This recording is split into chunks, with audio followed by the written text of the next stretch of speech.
The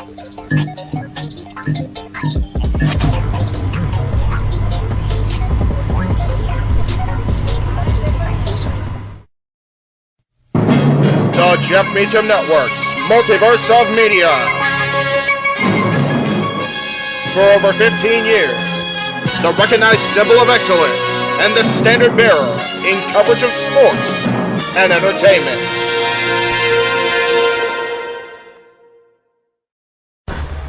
Online entertainment. NoDQ.com. NoDQ.com. NoDQ.com. NoDQ.com. NoDQ.com. NoDQ.com. NoDQ.com. NoDQ.com. The people I know more about me know this. I am just a simple man and a lifelong fan of professional wrestling. Damn it! Whether it's the NoDQ Galaxy, the Jeff Meacham Network, the AEW crew, Indie Force, or anything related to For the Win Productions, the gears of wrestling keep on turning, and we are here to give our thoughts, previews, and predictions. Good day to you all, and welcome to our panel for this week's Simply Predicting.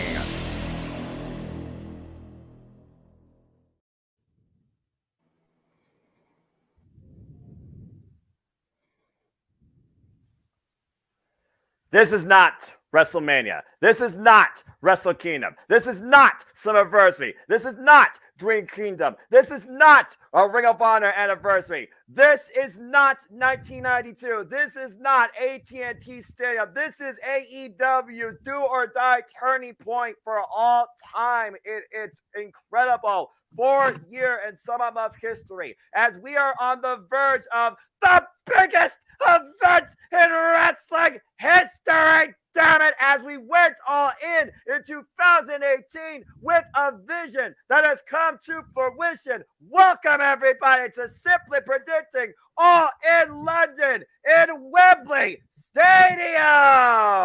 Hello everybody. Welcome once again to Simply Predicting. You know what this is, for I'm the simple man of the simple brand, the voice of the JMN, and my name is Noel Foster. And with me tonight is a fantastic six, one that is hangry, but he'll be here shortly. I have the renegade of the Wyatts, JJ Wins. I have Jeff Chadwick. I have Justin back from Full Gear last year. And of course, the man that predicts in all the leagues, Christopher Ross. Shout out to everybody that's tuning in, whether live or on demand. Please subscribe, comment, and tell a friend. Shout out to everybody in the chat. And if you want to try and dictate the conversation, you know what to do at Cast AG Studios. Super chat, it's as simple as that. We understand that something else and other activities are going on too, so please respect the forum here. Stay on topic. And if something's going on your screens, please remain hashtag spoiler free as we might engage in those festivities beyond this video too. And we'll definitely talk more about that here in a moment. Good to see you, Daniel. And thank you, Jamie, for tuning in. Hola. That being said, JJ, hola. JJ, good to see you once again. How are you feeling about this Sunday and the AEW All in London pay-per-view? Well, I don't know how I'm feeling as far as the people I'm about to pick tonight on Simply Predicting. But if you want to talk about my energy level, you want to talk about my excitement, I've got one thing to say about that, good sir. I'm on the panel tonight. I usually only do WWE. I usually only do NXT. My NXT. I don't usually do Impact or AEW. No, you don't. So the fact that I am here speaks volumes about my excitement for this show. Well said. And it's always good to see you on Simply Predicting, Jay, no matter what company this is. I wish you the best. Thank you. It's always good to be seen. Damn right. Speaking of being seen, put it up, my fellow horsemen. Shout out to Mark Griffiths that's not here, as I got two of the other three horsemen of predictions, and I still lead them here with this panel tonight. And the leader, founder, creator of the Meltdown Wrestling League, the commish, is Jeff Chadwick. Jeff, good to see you. How you feel about this Sunday's All In pay-per-view? I'm super stoked. Mainly because of obviously one of them that we'll be talking tonight, the Stadium Stampede, and the return of Santana and Ortiz. I am super stoked about this. So I'm looking forward to it. I think it's going to be a kick-ass card, top to bottom. I don't see any chance to go to the bathroom in this pay-per-view. Like, they're usually every pay-per-view has a bathroom match. I don't see one. I really don't. So it's either do it before or suffer. Test of endurance, to say the least. And we'll That's right. see how much a guy that I know is also part of your, panel, but also he could be friend or enemy. He's back from Full Gear, folks. Please welcome back Justin Washashini. Apologies if I butchered that, but I tried my best. Justin, go ahead and mute your mic. Talk about your excitement for this tonight's preview. Good to have you back on City Predicting. You almost got it right, and don't worry, it's Italian last name, so everybody gets it wrong. I figured. How am I feeling about this pay-per-view? You know what? I'm gonna be completely honest with you. Please.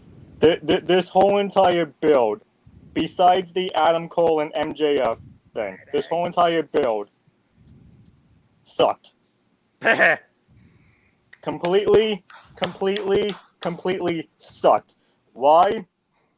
Because Tony Khan didn't start this build at Forbidden Door when everybody should. He started it, 4 weeks before the pay-per-view? Yeah, give or take for some of the matches. A couple of them are literally the week of or the week before. Don't get me wrong. I'm still excited for this pay-per-view. This build just absolutely sucked. Absolutely understandable. Honest statement. As again, I appreciate simple honesty here on Simply Predicting. That's what this forum's all about. And again, speaking of being honest, you could definitely tell where Christopher Roth's heart is and head is, and I respect that. You will not get Tourette's from him, but you might see him off camera. But let's go ahead and get his opening statement before I send him back to what he is diving into. Christopher Roth, good to see you once again. Predicting. I know you're of two minds, my friend, but I was glad to let you in here once again. How you feel about this Sunday's pay-per-view? Oh, I'm feeling good about AEW All In. I'm ready for this event. This is the biggest wrestling show in London. It's going to be an awesome event. Please say yes to NoDQ.com. And Bray Wyatt, this is for you, buddy.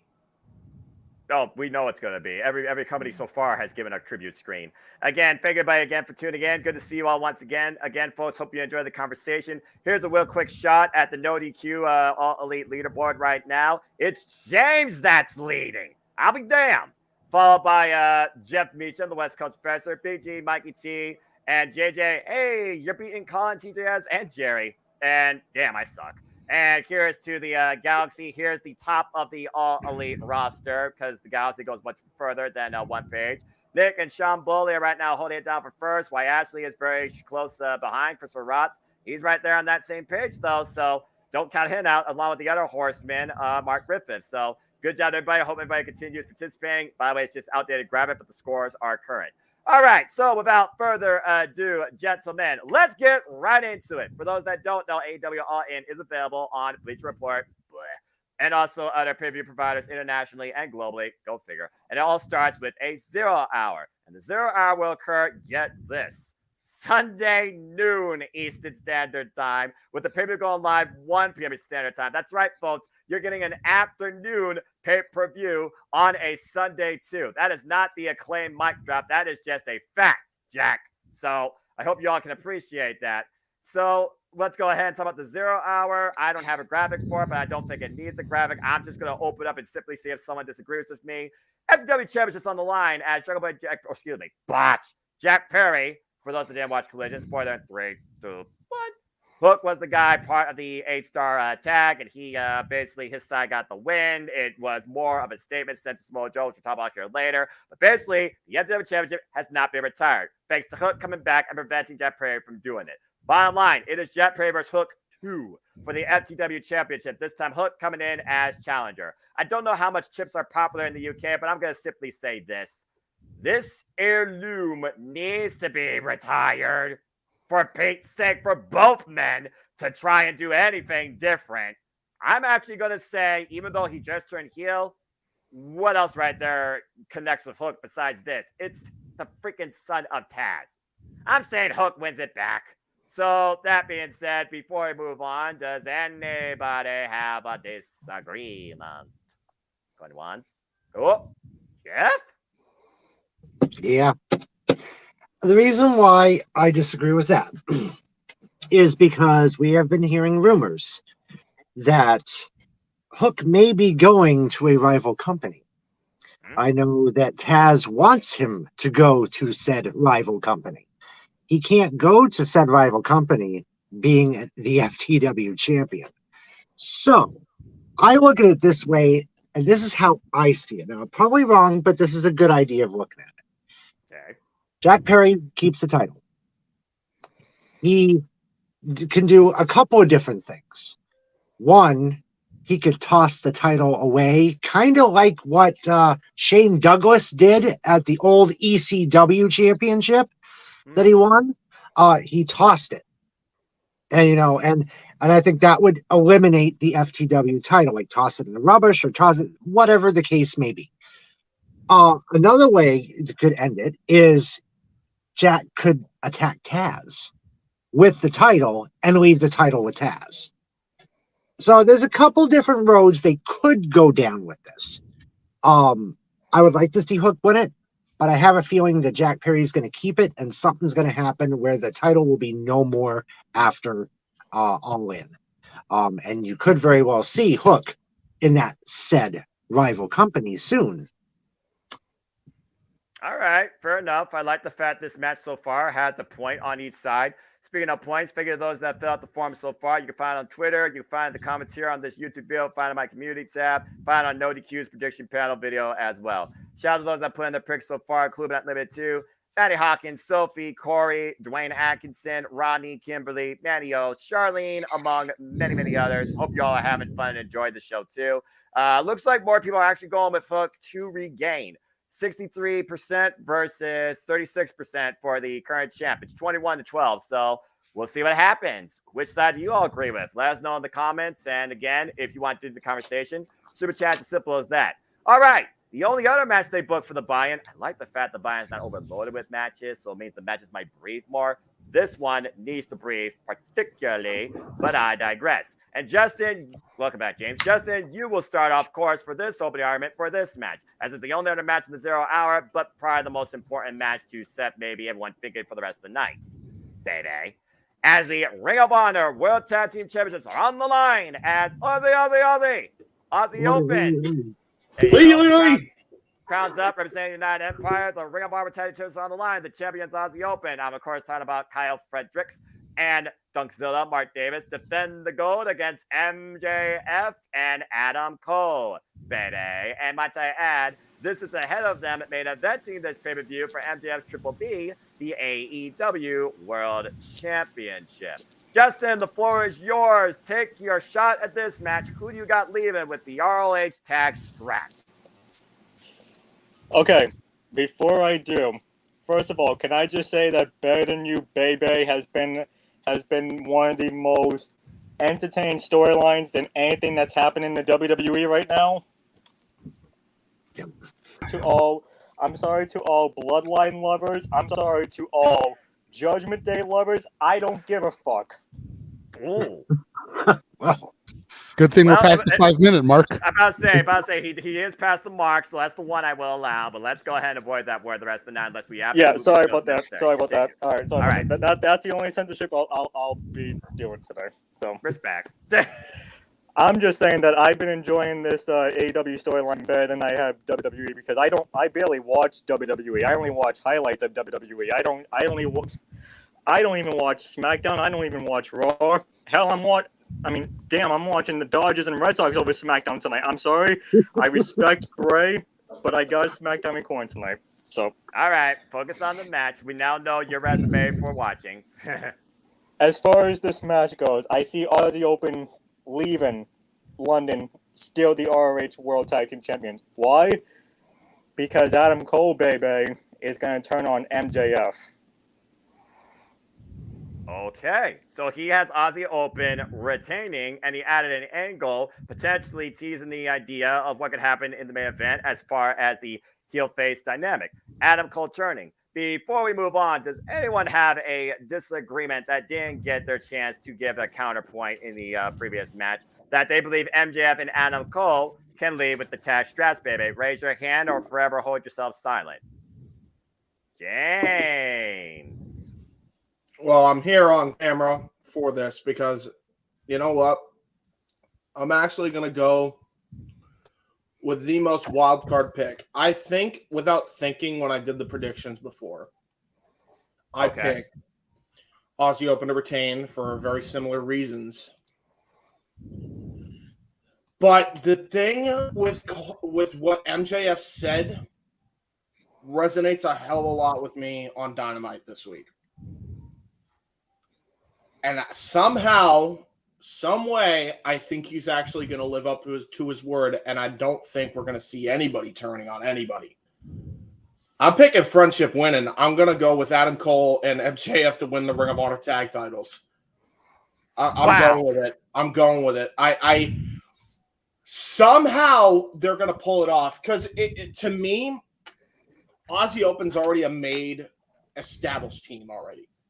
They've already accumulated a heightened status since they've arrived even before AEW, and they have won so many titles. And for as long as they've been around, they've already kind of gotten themselves over. So they don't really need to hold the Ring of Honor tag titles for that long. That's a fair point. I think MJF and Adam Cole is such a lightning in a bottle thing right now. You have to hold on to that.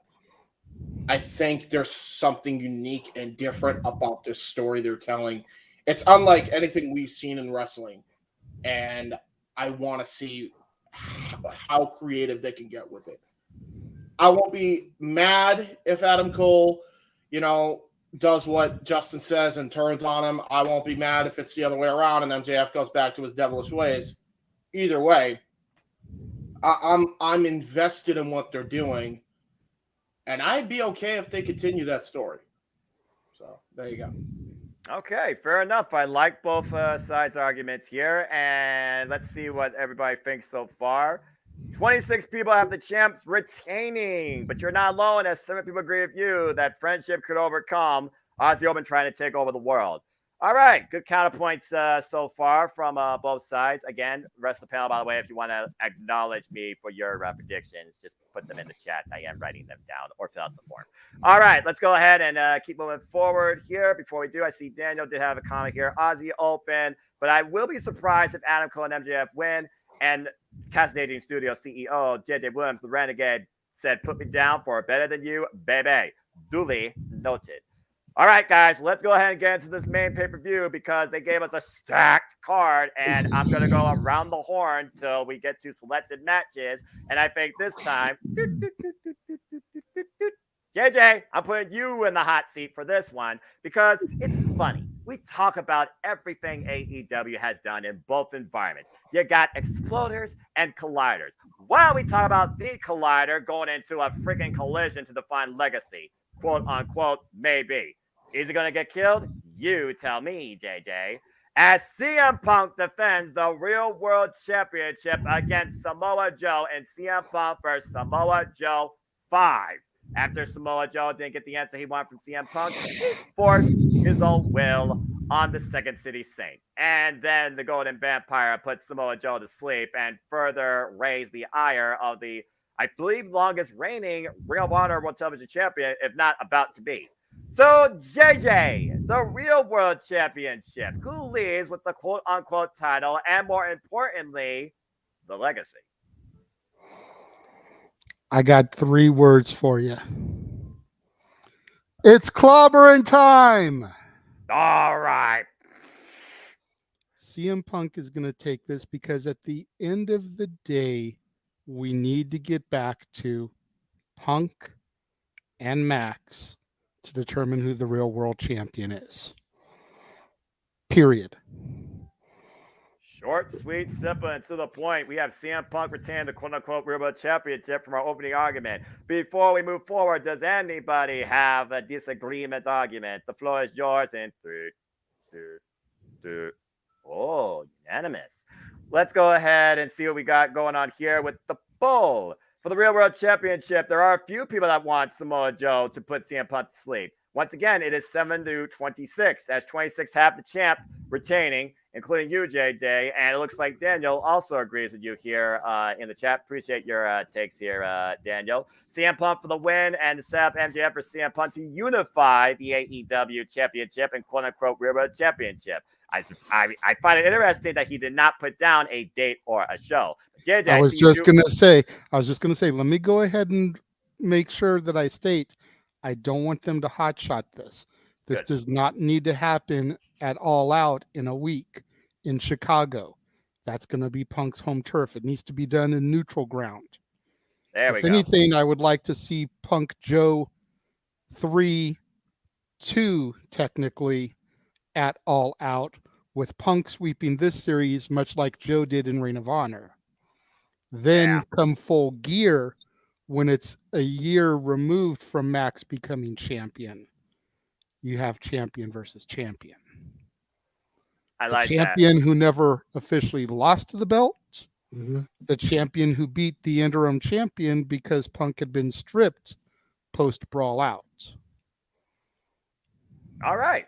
Good stuff. Christopher Ross making his voice be known. He also is going with Aussie Open, Jack Perry, and CM Punk, which seems to be the common consensus or the majority-based consensus. All right, guys, good stuff. Let's go ahead and keep moving down this card, and I think we'll switch gears once again from singles to multi-person affair. And I think I will change it up from something that's not about a championship, but might have a deeper grudge, remains to be seen. James, since you're back on camera, I'm going to put you in the hot seat for this one. You have the opening argument and prediction for this trios match, where we once again wonder if the Don Callis family is going to try and take the E out of All Elite, as it's Kenny Omega and his golden lover Kota Ibushi alongside Heyman Adam Page, taking on Konosuke and Takeshita, Rock Hard, Juice Robinson, and Switchblade Jay Lethal. And honestly, you could call it back to 2018 when it comes to Jay White and Kenny Omega. But, James, I'm just going to say this for the record. There's a reason why Kenny Omega and Takeshita, I think, are in the center on each side here. The floor is yours, James. Who you got winning this trios match? Very simple and to the point. I believe that the Elite are going... Actually, no. That was my original pick. I'm sorry. My mind's all over the place, to be fair. I originally went with the Golden Elite. But the more I thought about it, the more I could see them going the heel route with Bullet Club Gold winning. And I go about it in a couple different ways. On the opposing side, you got the first factor, which is Konosuke Takeshita is a hell of a rising star right now. Absolutely tremendous talent that they have been pushing to the moon, as one camera grads would say, ever since he arrived in AEW in an excursion from DDT. And they really thought highly of him to the point they signed him, and I think that they're definitely going to want to give him a big win here, so that way they can have the singles match that probably will happen at All Out the week after. The second thing, in my opinion, is you want to get a win column on Bullet Club Gold's thing, because I don't care what you want to tell me, that 2 out of 3 falls match that they had with FTR was one of the greatest tag team matches I've ever seen in my life. I mean, phenomenal matchup. And I've said this on Watch Party. I've recommended this pretty much on every platform I've ever been on. If you haven't watched that match, you owe it to yourself as a wrestling fan to watch it. Amen. Some of the best matches you will ever see in tag team wrestling, period, were in that 2 out of 3 falls match. Each fall was the best match I've ever seen. So, amazing stuff. And I think they absolutely should be rewarded with a big W here at Wembley. So that's why I'm going with the heels. All right, so James Hebert has picked Switchblade Jay White, Rock Hard Juice Robinson, and Konosuke Takeshita. Before we move on, does anybody have a counter argument? Going one, Justin. James, I love you as a brother. I really do. However, I think the Golden Elite get the win here, and then maybe the heels will probably get the win in Chicago. I honestly, I don't know. I don't. This could go either way. So one of us is gonna be right because I know in the predictions I chose to go in the lead, and you chose Bullet Club Gold. So this could go either way, and I don't know. And that Hey, sorry. makes for great wrestling, right? Yeah, don't you love when wrestling doesn't feel so one-dimensional? Let's go ahead and take a look at the poll here. A majority are actually going with, you call them the Golden Elite, some call them Golden Lovers and the Cowboy. Omega, Heyman, and Ibushi with an overwhelming 85%, 28-5 basically for Konosuke, Jay White, and Juice. And there is a bit more meat to this because you do have a point. When are we going to get Konosuke vs. Kenny Omega with the fact there is a pay-per-view literally 1 week after this one? And how do you set that up? Does the heel need the win, or does the heel become desperate and you have the face get the win, but he tries to make it personal? Maybe take out his golden lover that's here maybe for a one-up. Maybe try and take out Heyman and Page when they're unable to take out Kenny Omega. And how does this affect Switchblade, Jay White, and Juice Robinson that have been trying to rule over a Collision? So there's a lot of intertwines here. But for me, I want to see Kenny Omega versus freaking Konosuke Takeshita, regardless of result, but also who won at Blood and Guts? Who won at Forbidden Door? Who won at Double or Nothing? Just gonna let you all think about that for a little bit because you gotta try and balance out the booking, and it's still a bit uneven to me on one side. That's all I'm saying. But good stuff, James and Justin. All right, let's go ahead and keep moving on here. As Daniel also did say, the Elite for the win, as I acknowledge your comments. Let's go ahead and switch gears to, why the hell not? This is about multi-person madness, right? Well, let's see. Jeff, you ready to have some fun yourself? Because you're leaning off this, not Donnybrook, but Stadium Stampede. Get ready, folks, for Wembley Stadium Madness, as it is a 10-man chaos Stadium Stampede match. Blackpool Combat Club's the Tanner teams versus the Best Friends, Orange Cassidy, they're returning Eddie Kingston as well, and Penta and Silo Miero. And of course, for those that don't know, Ray Phoenix is not part of this because, but also he got a crowbar to the head. As far as the other side, they are no longer Proud Papa. They are Born Nasty, and one Ortiz particularly has bad blood with Eddie Kingston. Jeff Chadwick, the floor is yours for this 10-man war. Who do you got? Does Eddie Kingston finally fix this as he's been trying to terminate Paquette? Or, once again, does Blackpool Combat Club prove they are the real ones and maybe the most violent? Well, personally, if you look at the image, one would go with Blackpool Combat Club, especially with gaining Santana and Ortiz. This being their first match back, would you want them to lose?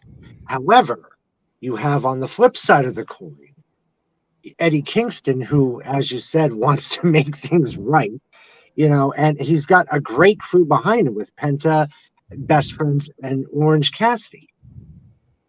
So this one here, for me, was a really tough one to decide on because literally it could go either way.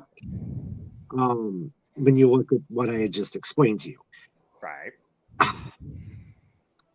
A part of me wants to go Blackpool Combat Club simply because of Santana and Ortiz, who are veterans, mind you, at the Stadium Stampede matches. They've been in a couple of them. So they know what this match is all about when they were with Jericho. But this is also Kingston's first big match back from him leaving AEW. Right. So, my heart right now has got to go with Best Friends, Orange Cassidy, Kingston, and Penta. And I think Penta's going to have a lot of pent-up frustration for what happened to his partner, Ray Phoenix, this past week. So, which knocked him out and made it from a 6-man team to a 5-man team.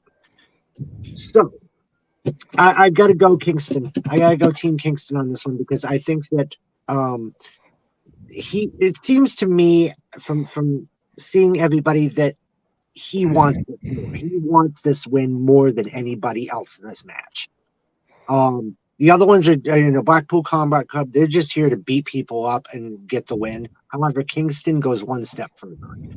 We all know what Kingston can do when it comes to any kind of street fight or no DQ or no rules. We know what the guy can do.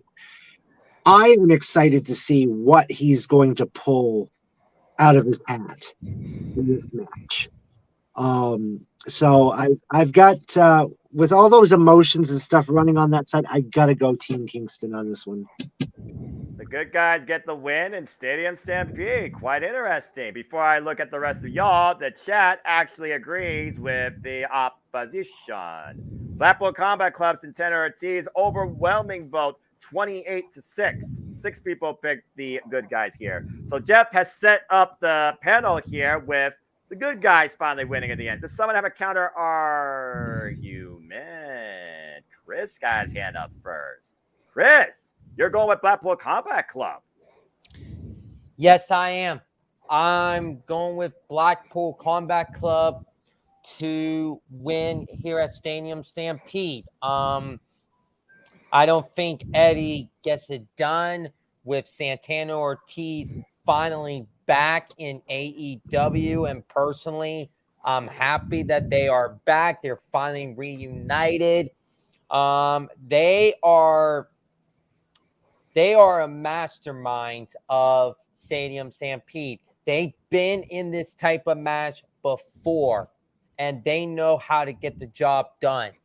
Right. And personally, they have experience. You got to go with experience over people that are not even experienced in this type of match.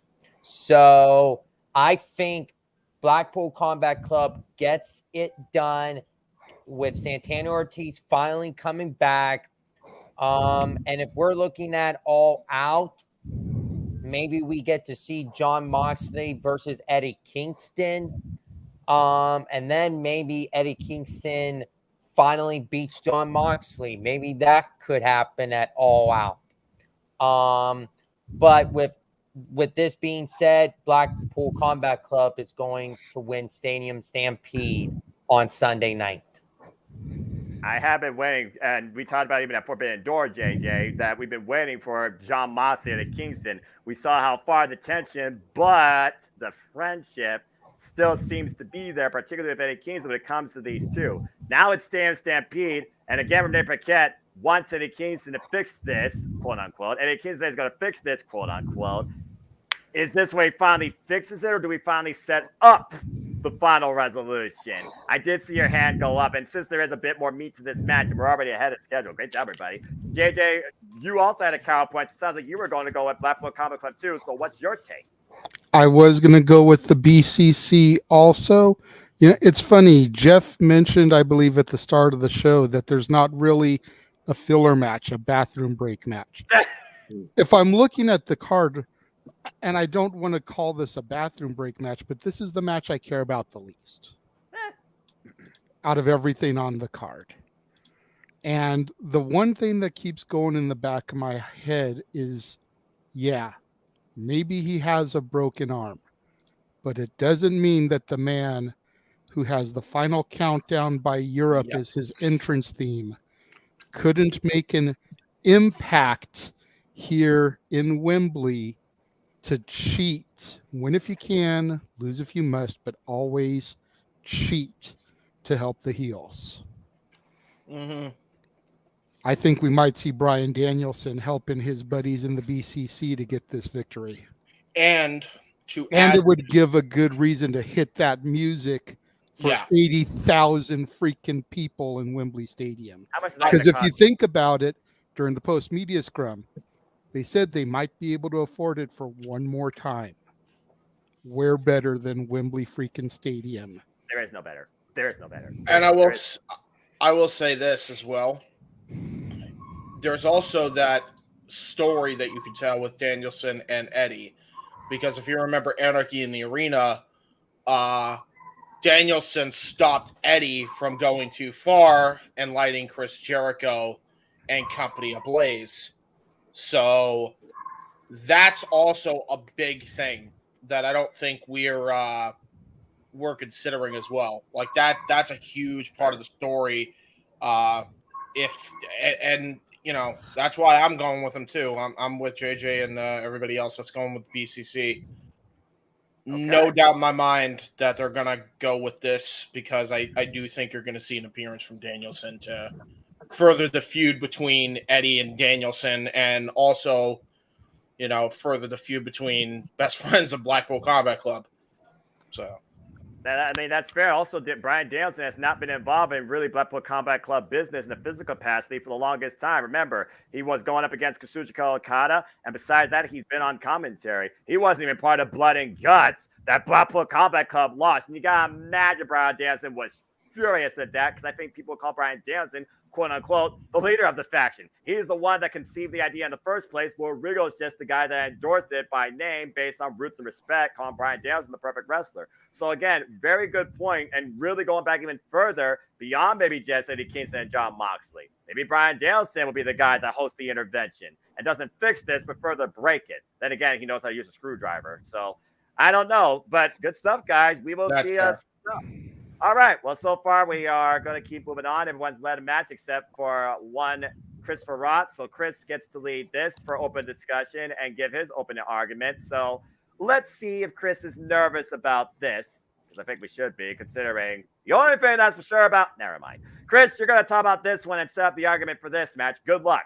It is a tag team coffin match, as it is Sting! Oh, Jesus. And Darby Allin taking on Strickland and Christian Cage, and might I add, no matter what right now, book the following week at All Out.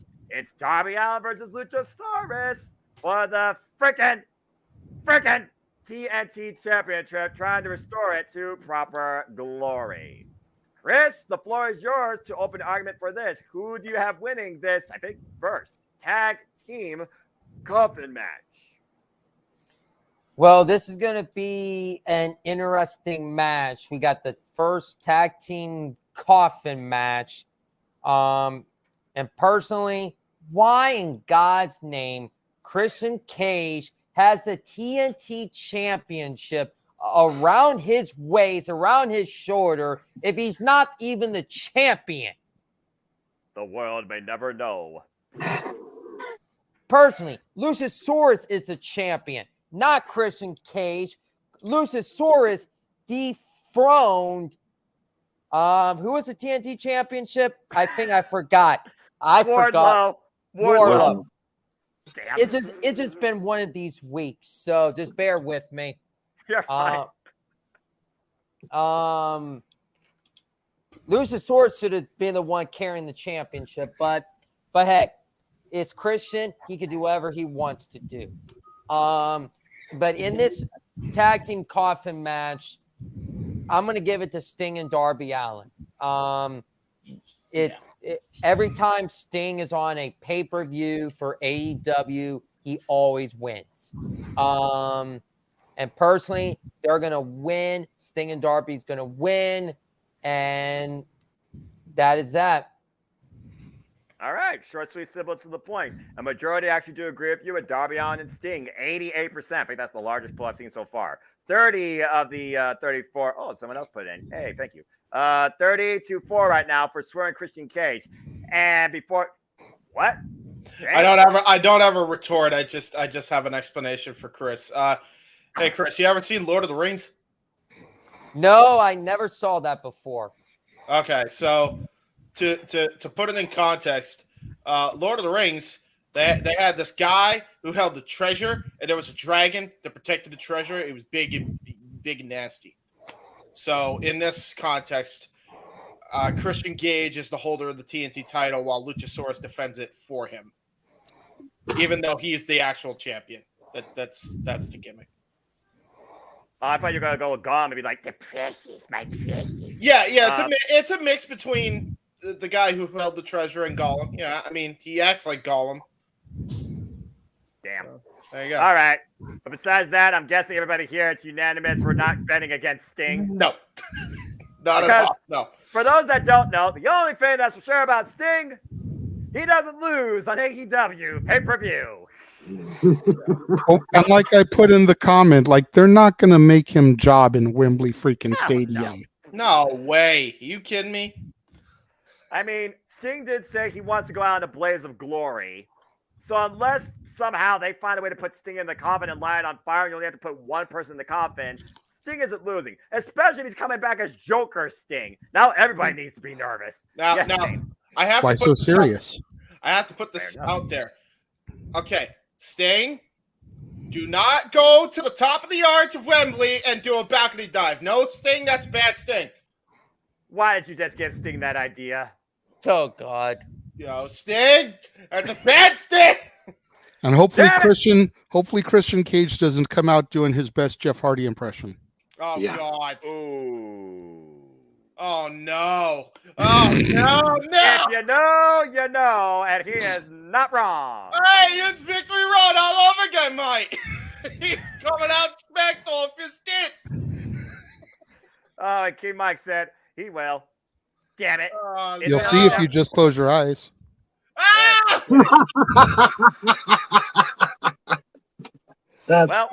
That's brilliant. That's genius. Jolly good show. Oh my gosh. All right. Good stuff, guys. So I think it's one of the first matches, and not the first match we're actually unanimous on. So there you go. No, all right. I mean, don't get me wrong. I love me some Christian. I just don't see Steen losing in front of 80,000 plus people. I'm sorry.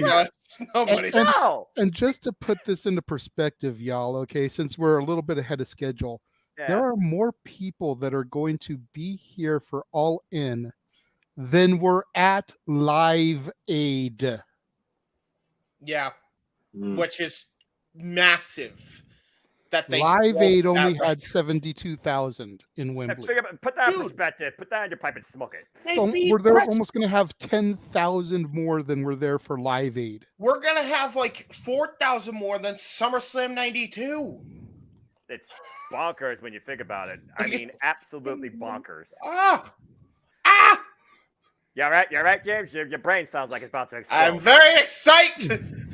Okay. All right, Simple Man, what's the next match we're going to discuss? Well, the excitement, he just can't hide it. Let's see what we got here. Let's go ahead and go around the horn. And JJ, your opening argument here. Before I give this to the Renegade, I just have one. I'll say one simple thing to say. Respect women in professional wrestling. Damn it! But I digress. Do it freaking better, WWE and AEW. Why can't you follow Impact Wrestling Knockouts Division example? The freaking World Champion and the Knockouts Tag Team Champion and the freaking intertwined with Stardom going after this freaking Strong Championship. But no, you only can book them in a freaking 5-minute picture-in-picture. God, look at freaking fluff up aggressive in a Barbie Dream House shit. And you gotta give me this nonsense in WWE. We only can book about 25% of your damn women's division to the point that Becky Lynch is making lemonade. God! Whoa. Hold on. Try to cool him down. Noah, did you even drink your coffee this morning? What the hell is coffee? Shut up. Bro, calm it down. It's okay. Anyway, JJ, you go ahead and talk about this one. It's the only women's match on this card. The AEW Women's World Championship Fatal 4-Way. As Hikaru Shida defends the gold against Dr. Britt Baker. Say it with me if you wish. DMD. Don't forget it. Against the former champion as well in Toni Storm, that some are calling Marilyn Monroe 2.0. She has not stand on a fan yet, so I digress. But she is a disgruntled actress. If you know, you know. And going home literally to her house since coming back to wrestling. Saraya. I am not going to say another word more because somebody personally asked to be designated for the first opening argument, and he will set the pace. JJ, the floor is yours. Who leads Wembley? AEW Women's World Champion. First thing I have to say, and as much as it's going to frighten Noah to agree with me, I think he's going to have to agree with me here. They've booked Karen Jarrett better than they've booked the 4 women in this match. Yeah. Yeah. Admit it, bro. Yeah. Admit it. I can't. The other thing that makes this so painful for me is as happy and as joyous and as elated as you were that Chris Statlander came back. Yes. They don't even have her on this freaking show. That pisses me off so much. But I'd be willing to bet you that if my girl Jade still had this belt, as hated as she was by some of the fans, she is a star. She would have been on this card. You're not wrong. It pisses me off because, like, how do you not have something for her? So, that being said, and making those 2 points as far as AEW's women's division, the fact that the TBS champion is not considered star-worthy enough to be on this show, but the former champ 99% chance would have. The fact that Karen Jarrett has been booked better than the 4 women in this match. Bottom line is this, and it pains me to say it. Hikaru Shida equals transitional champion. Saraya leaves Wembley with the belt. Well, we got 4 people here, and he has picked the homecoming girl. Does anybody? Justin, you're first. Okay, JJ. 2 things. 2 things. One, I think the reason why they didn't put Chris Statlander on the show is because they're trying to save everybody else for All Out in Chicago the week after. I understand. I understand they should have the TBS champion on the show. I understand it, but I think they're saving it for All Out. As far as Saraya walking out with the AEW Women's World Championship, no.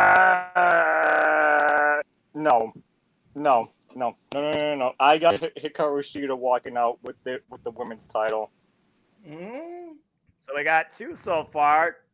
JJ has a. I'd like to know why you feel that way, because that's fair, yeah. All I look at when I see this match is Saraya, title in one hand, middle finger to WWE with her other, because they were not going to clear her to compete. Damn.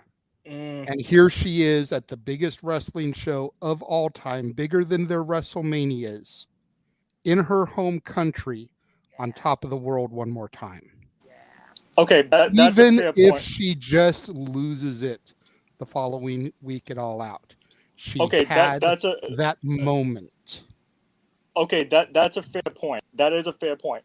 All I'm saying is, I'm just predicting that Hikaru is going to walk out as AEW Women's Champion. I'm not saying that it's actually going to come true, because like everybody knows, AEW is so unpredictable that we don't know what's going to happen at this show.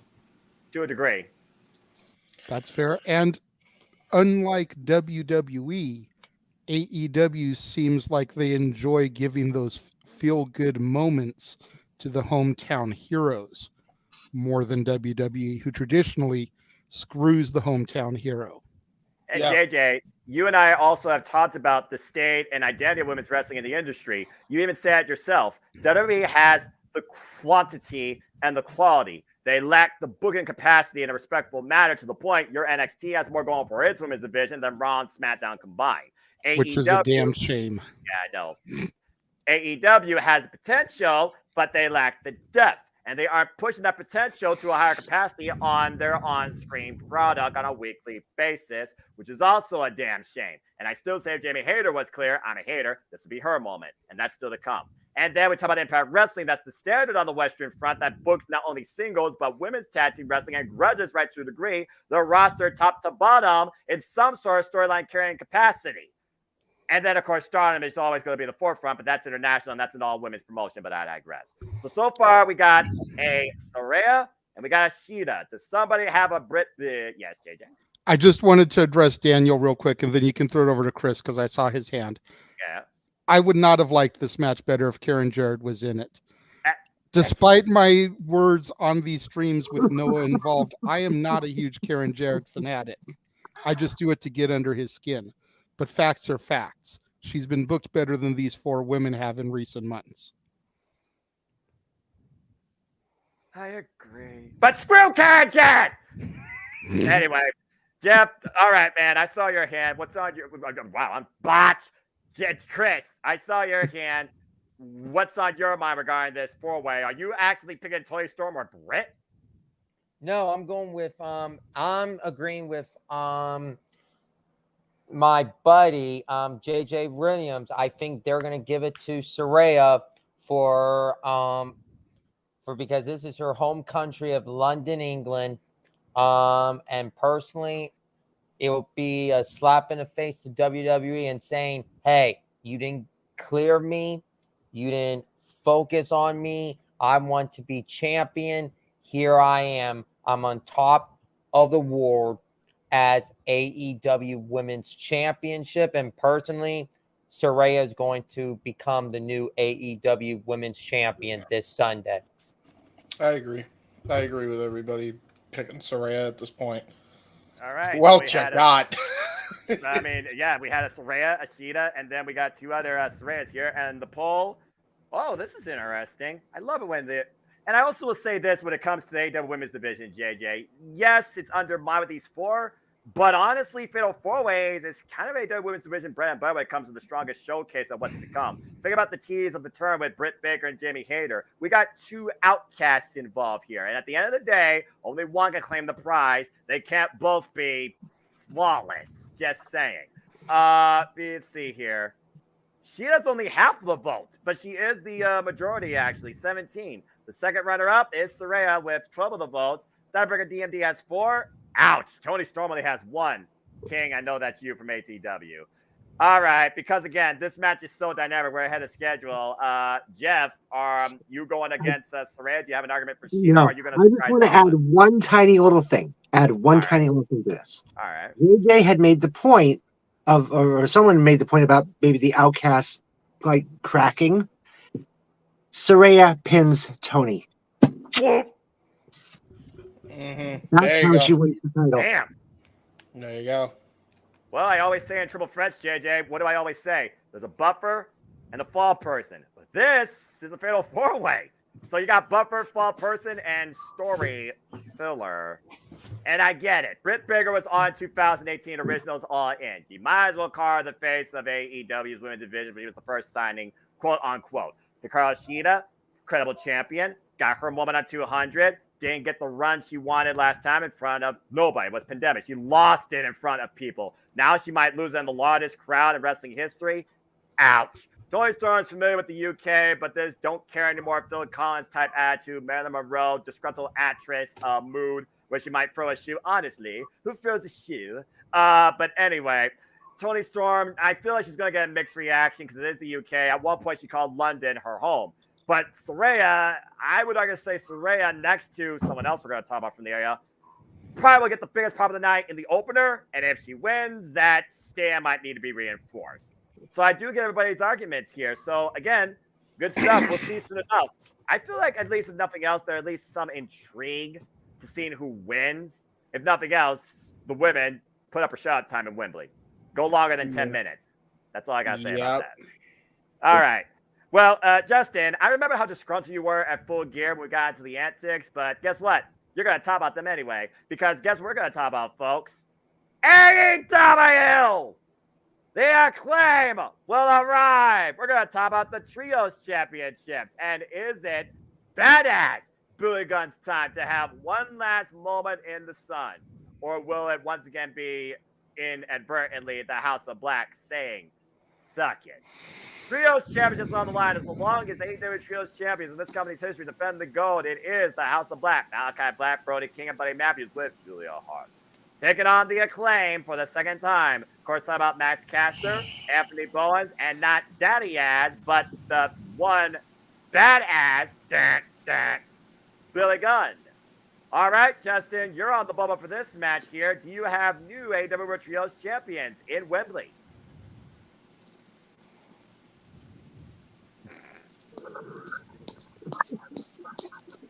He's not going to say anything. I mean, that's like, no. All right. I don't have new champions because this is why. Remember how I said at the beginning of the show I wasn't too thrilled about this build towards to the show? Yeah.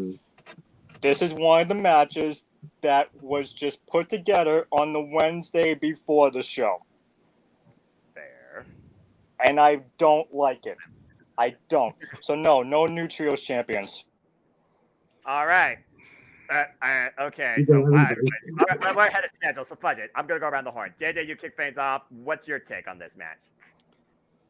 I was all set to give the Acclaimed the feel-good moment in Wembley. Yes. And then Bray passed.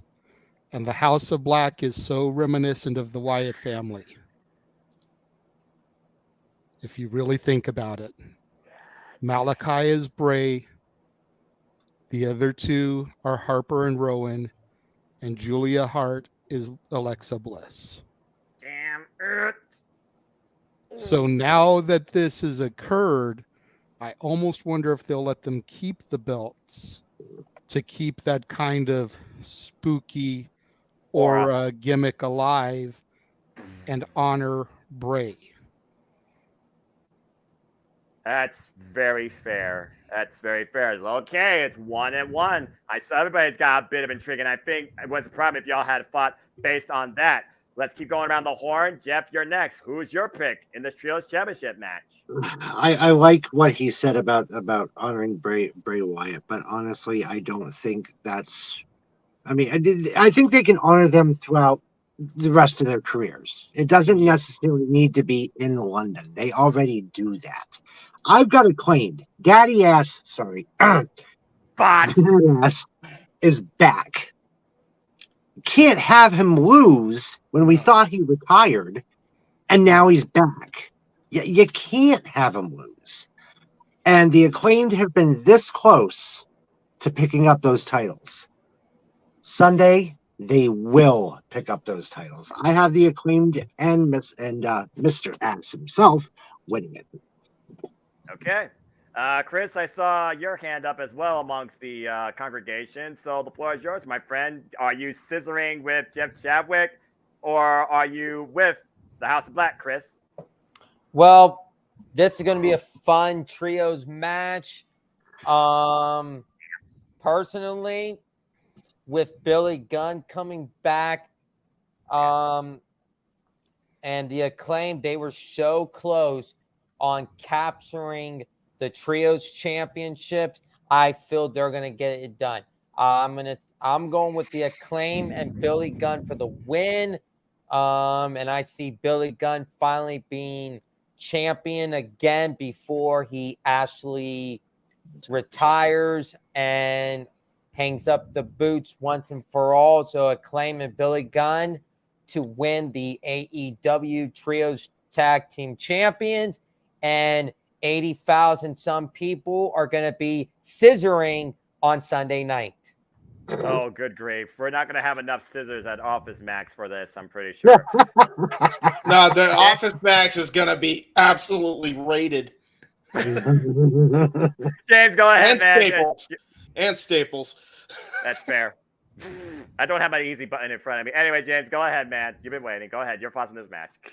I agree with Daddy Ass winning. Well, badass Billy Gunn. I know it's kind of hard to say, right? Haven't seen. Yeah, because he's been so. I've been so used to calling him it now. That was one of the most impassioned promos I've ever seen Billy Gunn cut on Wednesday. Mm-hmm. As last minute as it, like everybody says it's last minute. Justin mentioned that, but there has been 2 matches, and this has been on and off. And while the match wasn't announced until the week before, this build has been going on since their first match. When was that first match again? It was a few weeks ago on Collision. Was it a few weeks ago? No, there was a match before that. Yeah, there was 2 because they had a match. Oh, that's right. Double or nothing. It goes on double like or nothing. So this has been going on for a very long while. And the story isn't necessarily about just the House of Black versus the Acclaimed. This is about Billy Gunn and that whole saga and everything that happened and transpired when they lost the tag titles to the Guns and he lost his flesh and blood. all the way to them losing the trios titles, and he felt like he was to blame for all of it. And then the whole thing of disrespecting his boots, putting him in a trash compactor, and then he comes out and is like, all right, bitch. Now it's on. When he came out, I've never seen a wrestler shake. Shaking, visibly shaking with announcing he was going to be at Wembley Arena. I had never felt so happy about anything Billy Gunn in my life up to this point. He has to win at Wembley. They have to take the trios titles. There's no way.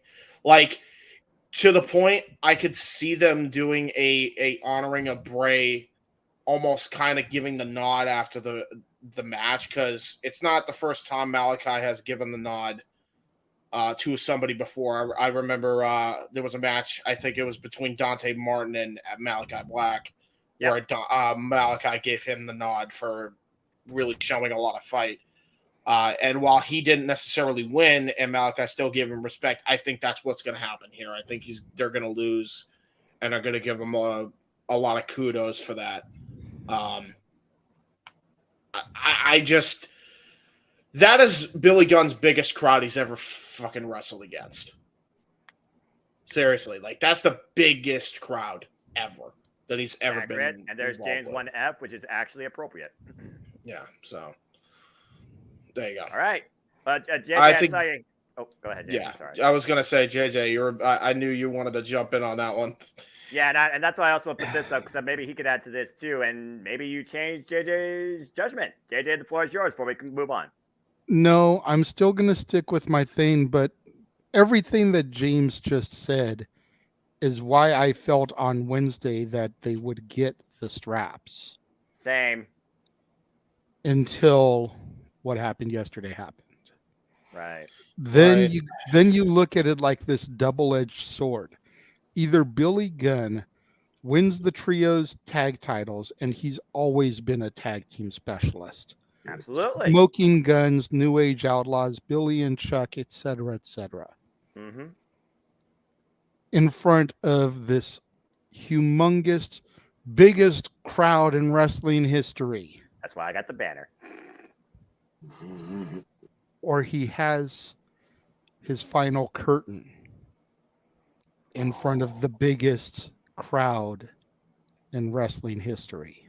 The biggest humbling ever. Let me ask you something, James. If you were going to go out, would you want to go out at Double or Nothing, on Collision, or would you rather go out in front of 80,000 plus people chanting your name, applauding you as you walk behind the curtain for the last time? The moment versus the accomplishment, but still an accomplishment without a championship. Could see that as well. I mean, I can see it going either way, but I don't think. I know. And it's a tough one to. This honestly is one of the hardest ones for me to book. Right? Out of the entire freaking show. And who would have thought the trios match would be that way? Right? Exactly. Especially when they've only been makeshift open challenge with a group of three that might as well be, more effective than the Three Amigos from Disney. Anyway. Especially when, to Justin's point, they only made this match on Wednesday. Literally. Who would have thought this would be the hardest match to call? But again, had Bray not passed, I'd be steadfast in the Acclaimed winning. And Billy Gunn grabbing the microphone after Platinum Max's rap and telling 80,000 plus, I've got 4 awards for you. Everybody loves the Acclaimed. And that's a mic drop as they get the biggest scissoring celebration ever in front of 80,000. Well, so far, again, I allow you always said your picks ahead of the finalized 11:45 a.m. Eastern Standard Time Sunday. Majority are going with the Acclaim, but to your point, JJ, I think, yes, they definitely stirred some minds. It's 20-14. Not quite 50-50, but still pretty damn close. We'll see And soon Tony enough, Khan, guys. you can contact me at rowjjwilliams@gmail.com for more booking questions. Okay, first off, Eric still hasn't gotten his royalties for freaking Limitless Glory, or excuse me, the Unlimited Power. So JJ, you might be on wait for a while. And leave it I'm base just is very saying. I'm unlimited power. That's me. I'm unlimited power. Oh, that's right. Sorry. He actually came up with Swerve in Our Glory before Tony Khan even thought about it. So yeah, no. That's okay. Fair enough. All right. Well, what's let's next, keep up. Noah? Well, guys, we're getting close. We're down to 3, and Jeff Chadwick, you're going to be on the ball for this one because we talk about polarizing decision making. We talk about history. We talk about legacy. Well, some of those words, if not all of them, can definitely relate to this, Jeff, and you're opening the argument. Top guys or Young Bucks, AEW World Tag Team Championship, the rubber in this 7-year-long rivalry. FTR defends the gold against the Young Bucks in Wembley. The team that was recognized by just being called out on YouTube versus the team known across YouTube, who truly is, in their own words, and as we always say here on the Jimmy Motor Media, wrestling is subjective, the greatest tag team of all time. And the gold just has an accessory. Jeff Chadwick, the floor is yours. Who do you have leaving with the AEW Tag Team Championships? Jesus. You would do this to me. This one was tough. Up until this past week. Pen to paper, you look at their accomplishments, you got to go FTR, right? I mean, you think of what this team has accomplished. Yes, Young Bucks are good. They've accomplished a lot, but FTR is just a little bit better. Pen to paper, right? Yes. Then came this issue with Wheeler. Wondering if he was even going to be able to travel across the pond. Yeah. Because of what had happened. With that said, Young Bucks leave the tag champions. Because something's going to happen with Wheeler. We may not see him for a little while because of this, what's going on. So this puts Dax on a singles run for now. Which I actually wouldn't mind seeing Dax on a singles run. But until Wheeler comes back. But I see with what has happened with Wheeler over the last week or so, I see that playing a factor in this match. As much as I hate to say it because I absolutely love FTR, I see them dropping the titles to Young Bucks. James, you've had your hand up the entire time, so the floor is yours, and then we'll open up to the rest because we're getting close here, and these are pinnacle championship matches. We'll see what I did there. James, go ahead. What's your rebuttal? I do want to point out from last I heard, Cash is free of all charge. I mean, he's still gonna appear in court, but he will not be going to jail. He already paid the bond, and he already's looking to make right with that. So I think he'll be fine. From what I read, I don't think he's going to jail anytime soon. So that is a factor. That said, because of that, I think FTR is actually going to retain because I don't see them taking the belts off them just yet.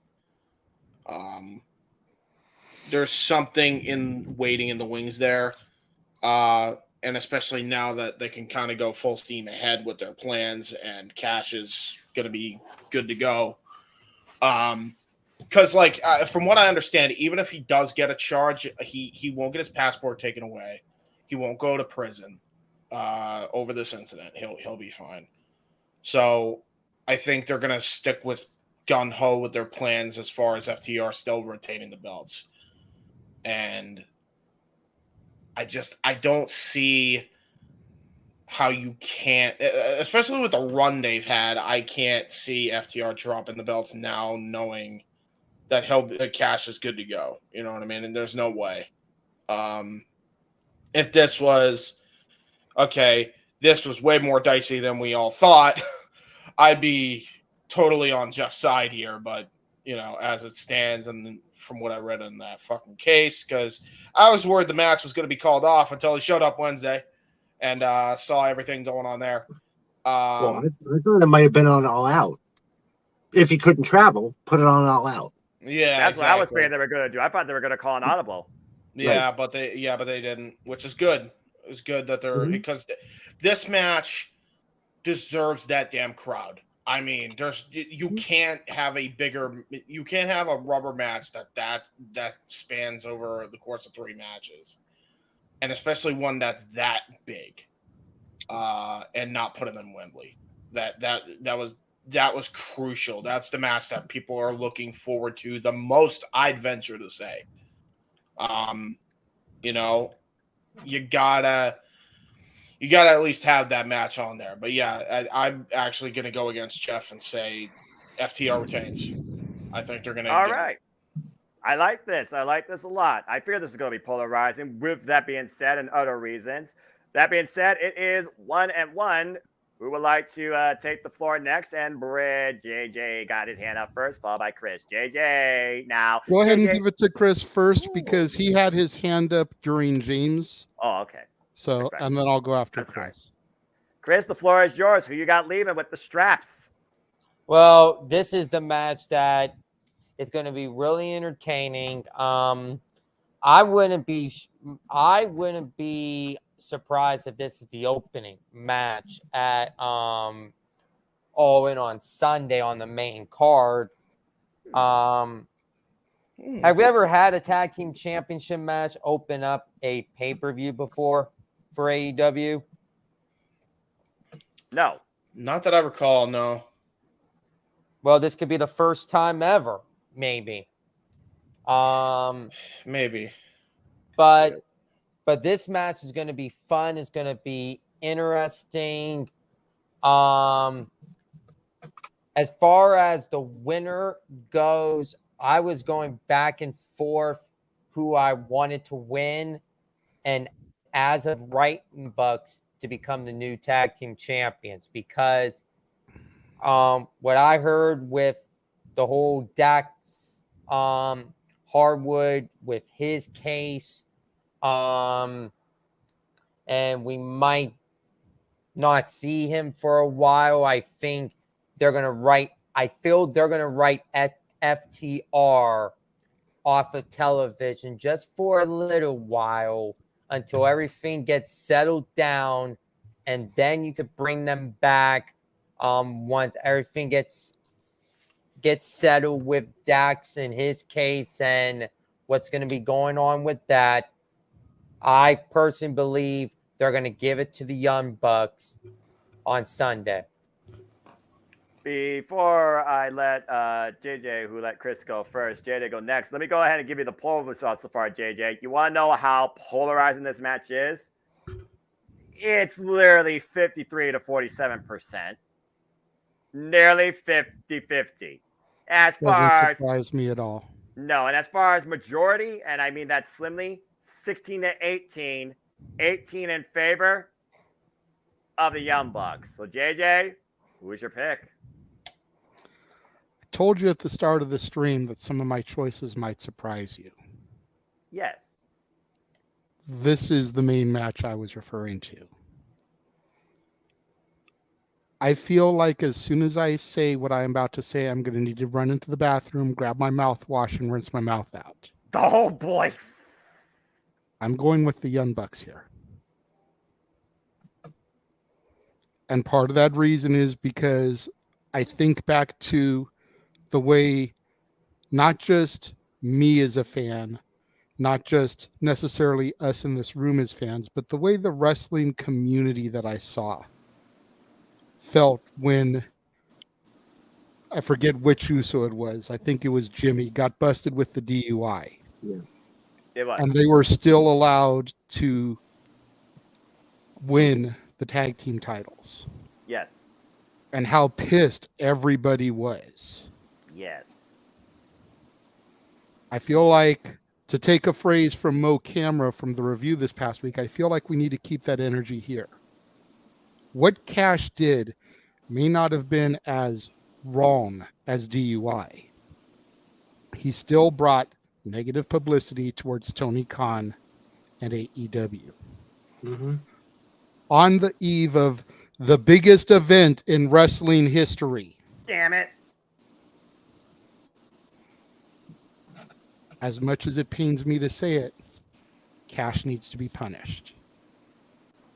Yes, you punished Dak too, which sucks. Big time. But then I feel, going back to the Golden Elite Trios match, we set up Takeshita and Omega for All Out. Yes. We have the Bucks versus Bullet Club Gold at All Out. That's fair. Again, James, you literally called it yourself. You said Bullet Club Gold versus FTR is one of your greatest tag team matches of all time. That 2 out of 3 falls. You and I have seen Kenny Omega and Hangman Page versus the Young Bucks. We witnessed the trilogy of FTR versus them boys, the Briscoes. We saw WrestleMania, JJ, and we called it. PWG, Sami Zayn, KO, inspired, encouraged, all the way led to this moment, dethroned the Usos. So, again, though, that being said, circumstances aside, we are talking about the legal system here, not the trying to get political. That's a whole different podcast.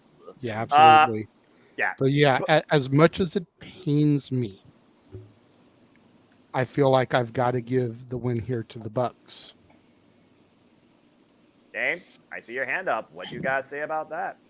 So, as much as I would agree with all of what JJ said, there was something that I saw where Tony did know this ahead of time before the arrest warrant was even issued.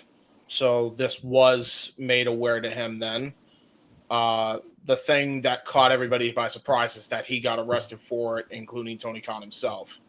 Now, from what I saw, and I just, not that I want to get into laws or anything, but this is what I looked up in the state of Florida for carrying a firearm without a license.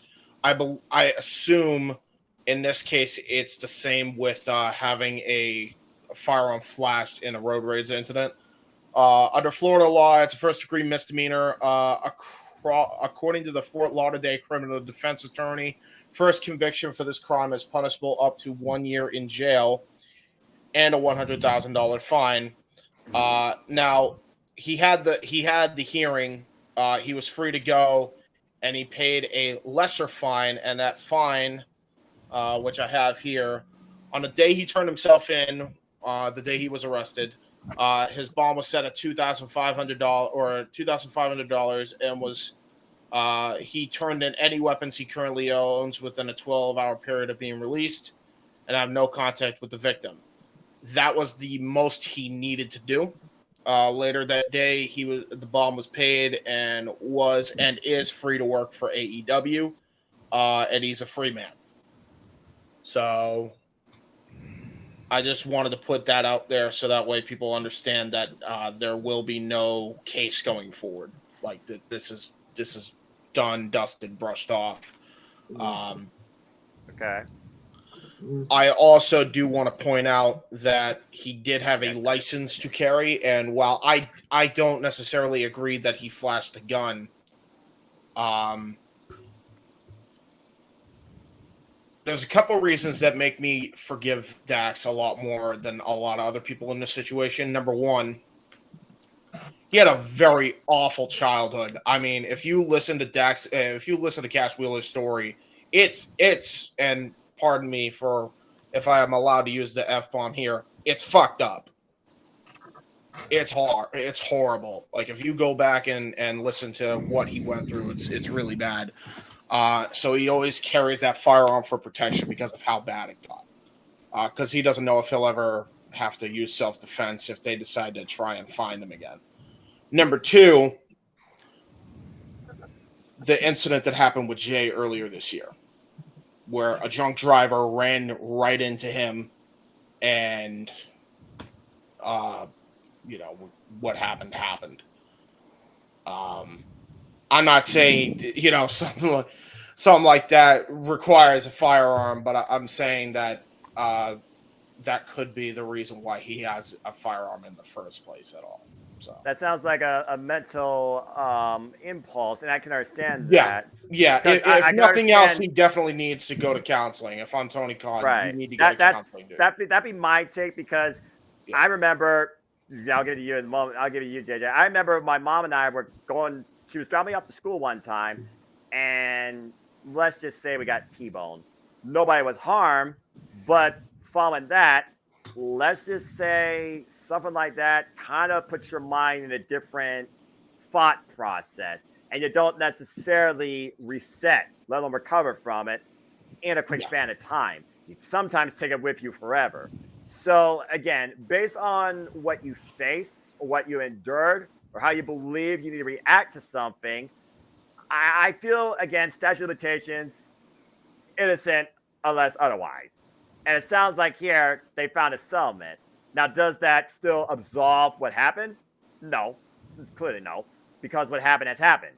But does it mean it has to be held against him? That's really what this comes down to. And in what capacity do you hold it against him versus the opposite party? JJ, I saw your hand up during James' breakdown here. Then Justin, I'll recognize you once JJ gives his point, because I know you've been waiting as well. So, JJ, what did you have to say regarding James's basically summarization of, I guess you could say, the closing of this case? And I appreciate that because I was unaware of all that news. Same. And I respect the knowledge of all that. For me, what it comes down to at this point is not necessarily the court of law, court of public opinion. And again, how much crap did the entire IWC, and especially myself, Noah, James, the rest of the Open Mic Night crew, On Open Mic Night give to Tony Khan last year after Brawl Out for not properly handling a situation and drama within his company? Bad publicity, bad press has come his way. If he allows Cash to continue as champion, essentially Tony Khan is being an enabler. Tony needs to be the boss, the big boy, realize that this type of stuff, whether it was justified, whether he had a permit, whether it's been settled, is going to bring bad publicity his way. It's very easily something that can be brought up at the post-media scrum. You know, Tony, with all the stuff that surrounded Cash Wheeler, why did you allow them to retain the tag team titles tonight?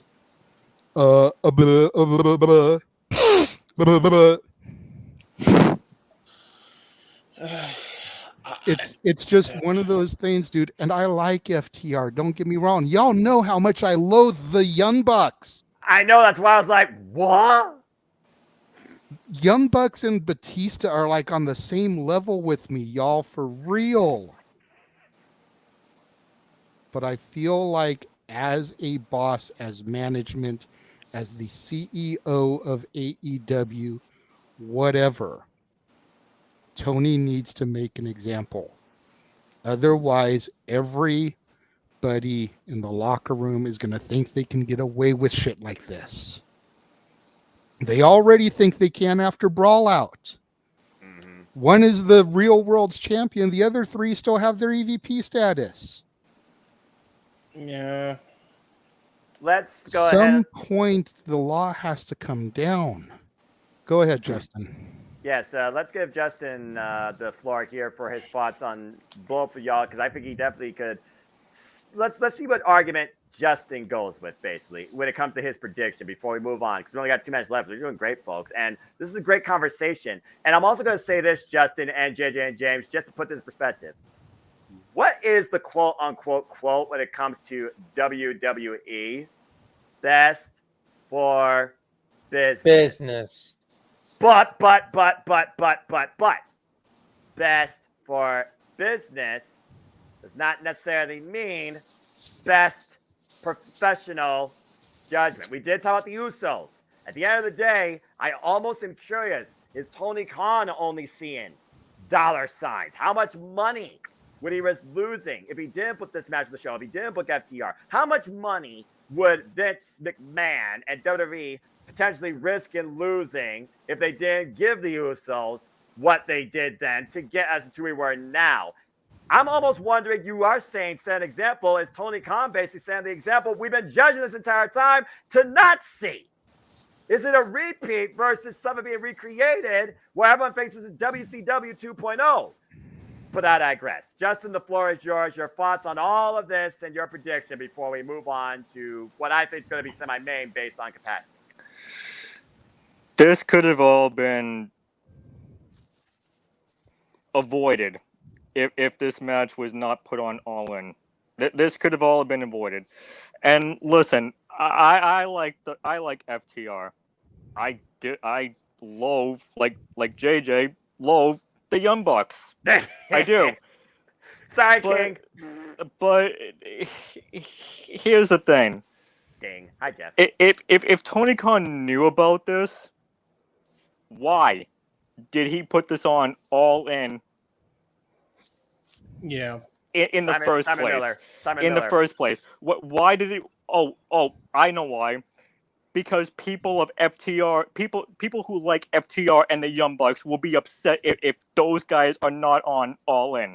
Me and my friend will stop watching. Look, we didn't have Rhea Ripley, we didn't have Becky Lynch or Trish Stratus on at SummerSlam. Why? Because the Roman Reigns and Jimmy Uso match went over 12 a.m. Yeah, people were upset, but guess what? They had Rhea Ripley, Becky Lynch, and Trish Stratus on Monday Night Raw. This is a different story. This is a serious thing. So next time, if this ever happens again, Tony Khan needs to not put this on a pay-per-view. Period. Well said. Or at least wait for All Out. Yeah. Because at the end of the day, there's no reason this shouldn't have been CMFTR versus the Elite in the first goddamn place. Completely agree. But I digress. And speaking of All Out, I know Tony Khan loves to build up towards All In, but folks, we're 1 week away from All Out, and we only have 2 to 3 matches on that card. 2. Just 2. There will possibly be a third one announced at All In, but I digress with that one. Fair enough. It's basically about what's official versus what's, circumstantial. Yes, James, before we move on. I'll just say this and I'll close with this. I think you're fine. As much as I agree with all of that, the problem is Cash from all accounts, from what I heard TK say and everybody else, he did the right thing in how he handled it after it happened. He took accountability within the court of law, right? And he already handled it with Tony Khan and let him know ahead of time. Right. And I agree that you need to punish people for being absolutely wrong. And as much as I think Cash did wrong, I don't think he did enough wrong to warrant getting stripped of the titles or dropping the titles. Statute of limitations. Because if we're gonna break it down, who has actually done more harm? The EVPs with Brawl Out, or Cash Wheeler with his arrest that he handled appropriately with Tony Khan and the confines of the law. I mean, the dude already handed in his weapons and he already had to pay $2,500. What else does he need to do? You know what I mean? If anything, the EVPs should have lost their EVP status months ago. Let's not open up that rabbit hole. Yeah, I was going to say, and you know that nobody will agree with you about that quicker than I will. Yeah, and I agree. We talked about verbatim for the better part of 3 daggone months after the event happened. All right. Yeah, I will. But here's the thing: everybody's pressuring Tony Khan to do this now. Like, you got to punish somebody somehow. That's to me. That's a bitch move from him, because he should have punished the people appropriate before. Because if he fucking did, we wouldn't be talking about this shit with Cash right now. We wouldn't be. Agreed. Tell me when I'm telling lies. We wouldn't fucking be here talking about that. You're right. You're absolutely right. I'm not going to deny you that. You're right. But again, at the end of the day, I think he's literally following the best for business model at this point, considering how much pressure, how much money he's putting into, quote unquote, the biggest event in wrestling history. Yeah. JJ even said it perfectly on ODQ. This event is the point of no return for the existence of AEW, and whether it stays the same or evolves. Period. Point blank simple. Yeah, James, you're not going to get an argument out of me, brother. But at the same time, you know, there's people out there that call Tony Khan the best promoter of all time. There's Tony Khan who would rather be everybody in the locker room's best buddy than a fucking boss. Yep. That's the problem. Ding. Allowing these guys, allowing the EVPs to solve their status, allowing FTR to keep their titles after stuff like this comes down, just shows that he'd rather be their friend than a boss.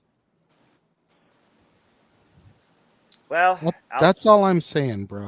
No, you're I perfectly know fine. that, but I'm right there with you, but You're just a never-ending story. We're spinning yeah, the it's going to wheel. be an endless cycle. yeah, I don't see this being the right thing for Cash, though. I don't. Like, because, again, Sure. if he handled it already the best way he possibly could after the situation happened, and he warned Tony Khan ahead of time that this could happen, but I can take care of it because he knew the law before it even happened. Right. Which I think he even admitted, by the way. So then, guys, just as a heads up, this is one of the topics we'll be getting into on open mic night. So let's make like all right. Kermit So the Frog I'll and Fozzie I'll save Bear it then. and Yeah, move right I'll save it along. then. Let's board the double-decker bus, folks, to Wembley, and let's go ahead and move on. It's probably going to be a semi-main event because that's the model of pay-per-views. You don't have one main event, you have two, you have three, you have insert number here.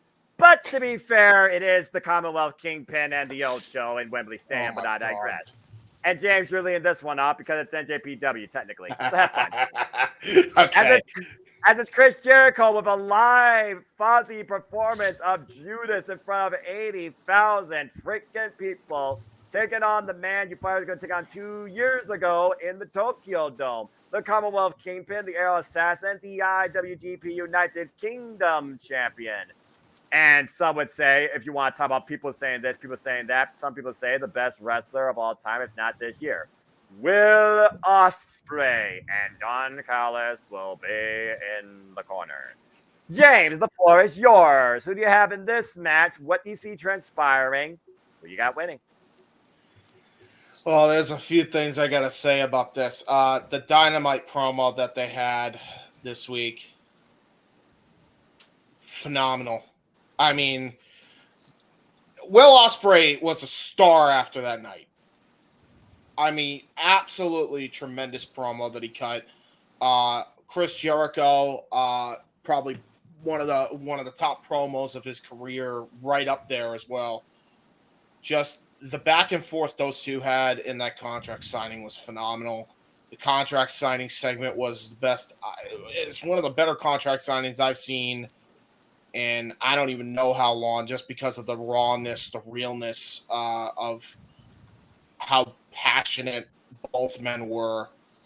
Because, like, before that segment happened, I really was wondering why they didn't go with Omega Ospreay 3. Same. I really didn't know why they chose this match over the other one when they had Ospreay attack Jericho. And after hearing the discussion that Ospreay cut, he sold me on the match. Phenomenal work by Ospreay, man. Like, everybody said he was not going to be nothing but a spot monkey. All this shit about him. He's really proven himself to be one of the premier guys in the world. So I gotta give him props for that. That saying, I think Ospreay is going to win. I don't think the result's in doubt. I think this is Ospreay. I think it's his time, especially if he's talking about possibly signing with AEW after this. I wouldn't doubt that they give him a big win against Jericho here. But I'm looking forward to it now because they sold the shit out of me on Dynamite. So good on them. Bravo, bruvs. All right. So we got Will Ospreay. Before I open up to the panel, a majority, actually 75%, agree with you with Will Ospreay. Why 25 are going with the Ocho Chris Jericho. Jericho at this point has not really had the greatest record this year when it comes to winning, but he's had incredible moments. And again, he's a made man. He's a 33-year veteran at 52 years of age who has brought this company now to international global forefront in the biggest event in wrestling history. And now he's taking on Will Ospreay. A match was supposed to happen 2 years just ago in the Tokyo Dome, and you were lucky to get maybe 26,000 people, if that. And here we are in front of our 80,000. That is a milestone moment for both of these men, bruv. Now, I really don't think, honestly, I think James is on point. I don't think the results in question, but I do think there is a context in question when it comes to the storytelling. Daniel talked about maybe Sammy will turn on Jericho since, again, the JAS is no more, RIP. Yet Sammy Guevara, his friend, is still alongside Chris Jericho in this match in Wembley. But even Sammy said after Double or Nothing, he needs to make changes.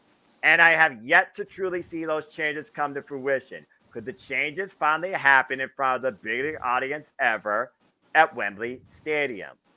That being said, I think it's safe to say we all agree on Will Ospreay, but unless somebody has a context in storytelling, I saw Justin's hand go up, and I think we'll move on because it sounds like you all are pretty much the same boat. Justin, what do you have to say? And yes, I agree. For those that also agree, crowns up. But Justin, go ahead. I don't disagree with James here. I know I picked Chris Jericho in the predictions, but I don't disagree with James here. I honestly think that my prediction might be wrong here because I really want Will Ospreay to win this match over Jericho because, like you said, Noah, there might be cracks between Sammy and Chris Jericho at this Sunday. However, somebody asked me in a chat that I was in, saying like, well, why isn't Chris Jericho and Fozzy performing Judas on Dynamite?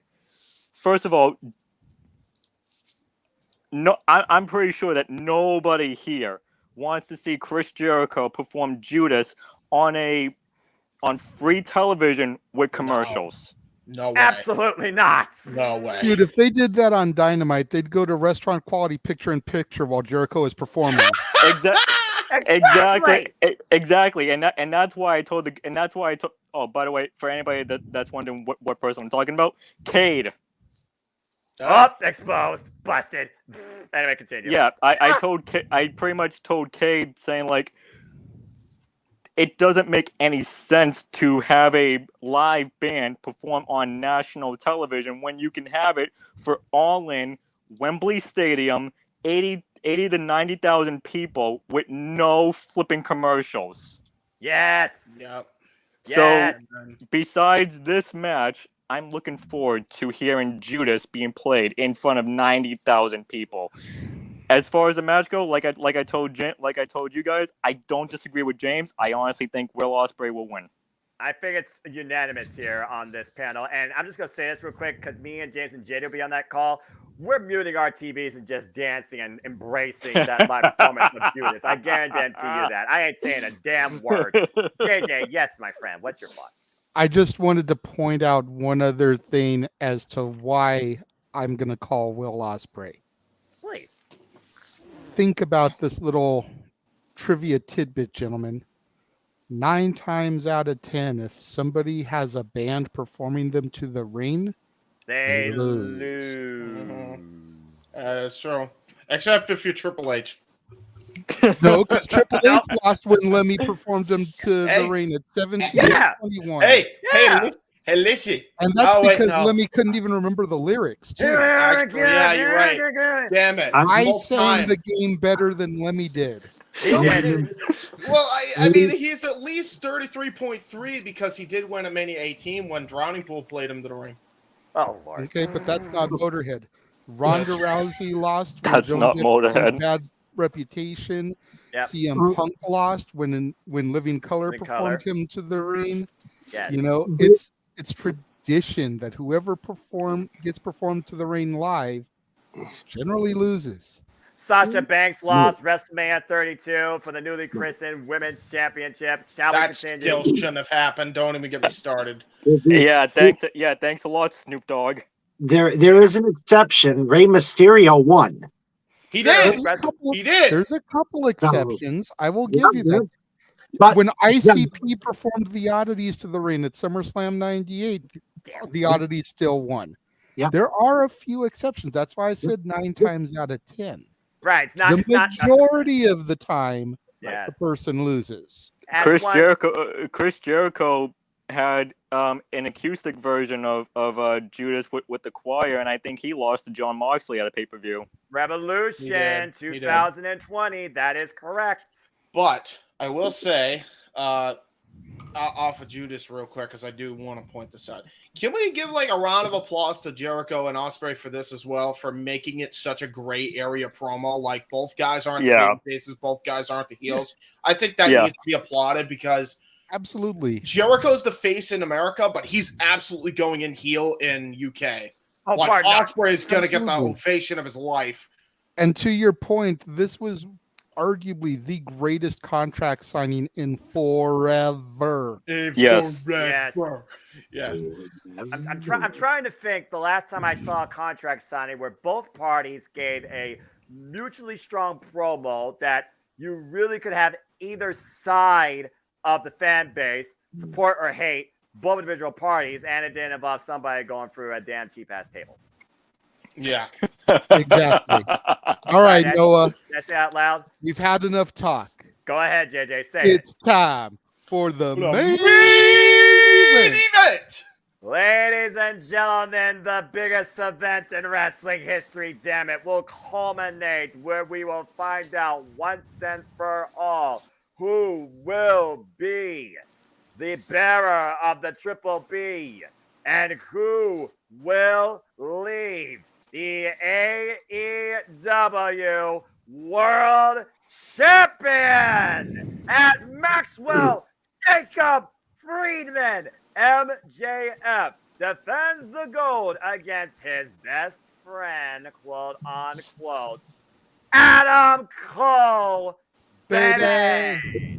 Chris, you asked personally to be the front runner to lead the conversation and prediction here. And this is the main event, and in predicting fashion, everybody will get their say as we will go around the panel in clockwise motion.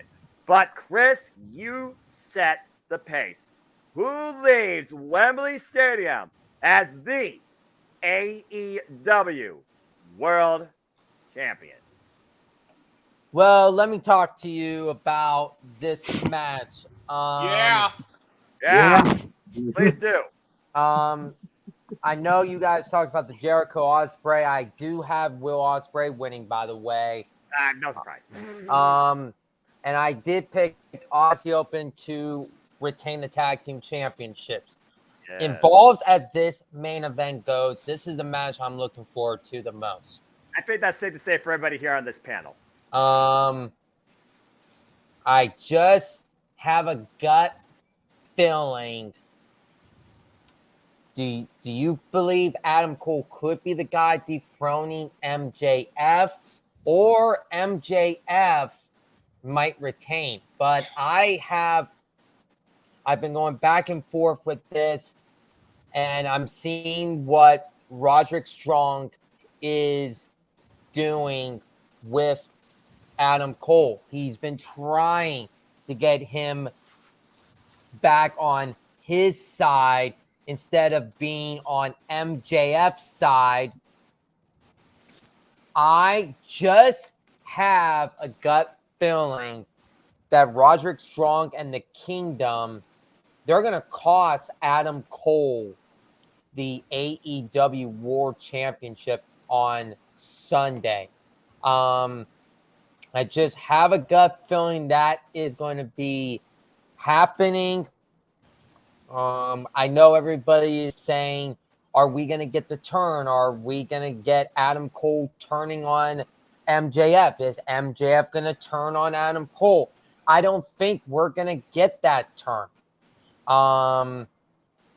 They're going to be friends going into the tag team championship match, and knowing later after that, they're going to be fighting each other for the world championship, the most richest prize in all of AEW history. And I'm going to tell you, I feel with MJF and Adam Cole, this reminds me of how Seth freaking Rollins and Braun Strowman, when they were tag team champions, they took on Dolph Ziggler and Robert Roode, the Dirty Dogs, at Night of Champions back in 2019. That's fair. And then the main event was Seth Rollins, Braun Strowman for the Universal Championship, and there were tension in the main event, and there's going to be tension in the main event as this match happens. But overall, MJF is retaining the AEW World Championship on Sunday because MJF is better than you, and you all know it.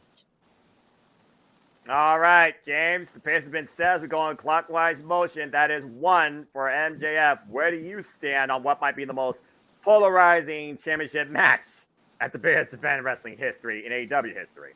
Oh, man. Of course I'm going. Good luck. Okay, so of course I'm going next with this.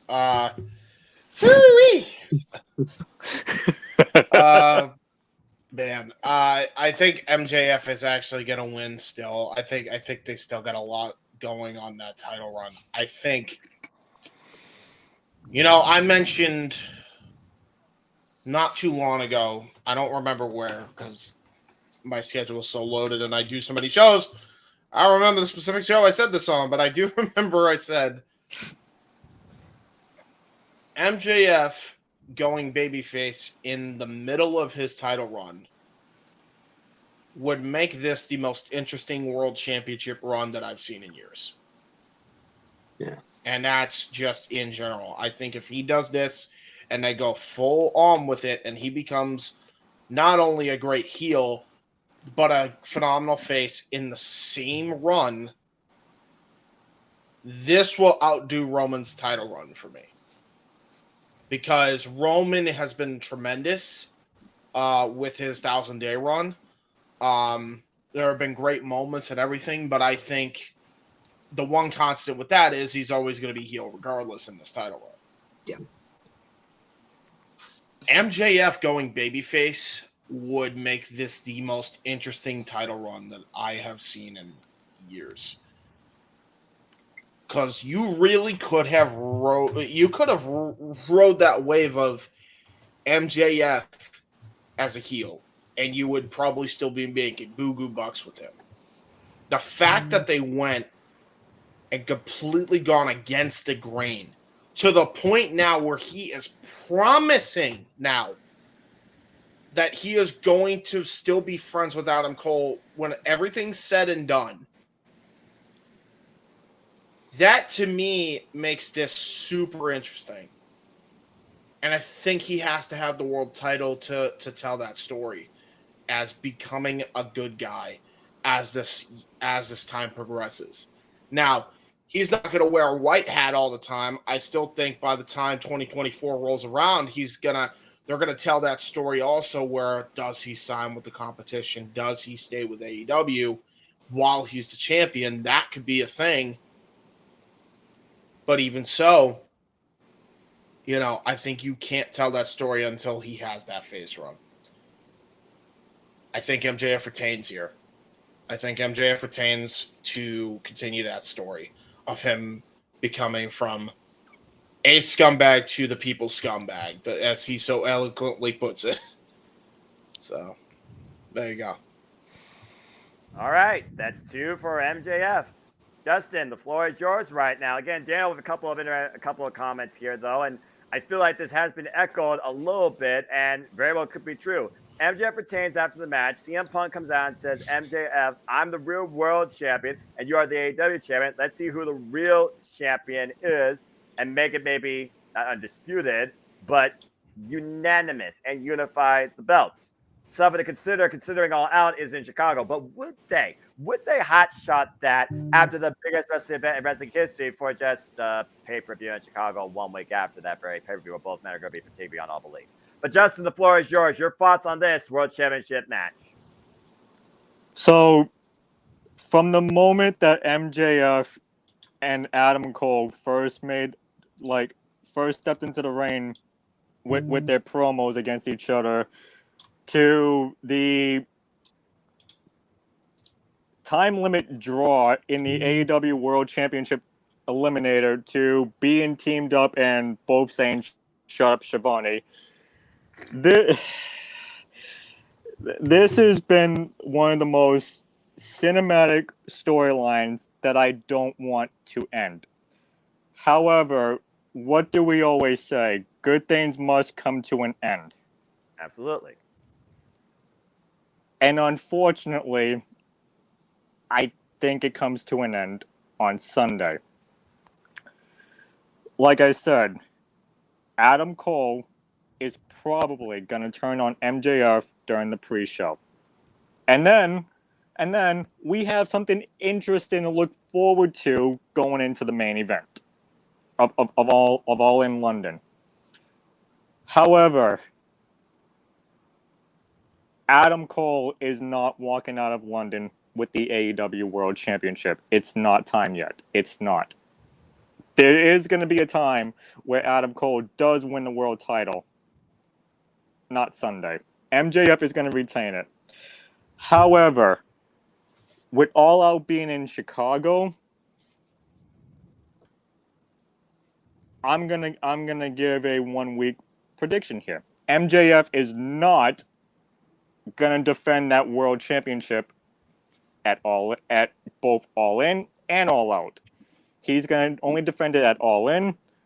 He might wrestle on All Out, but it's not gonna be for the World Heavyweight Championship. I think we save his next World Championship title reign or title defense until the next pay-per-view. After All Out. In November? Yeah, Full Gear.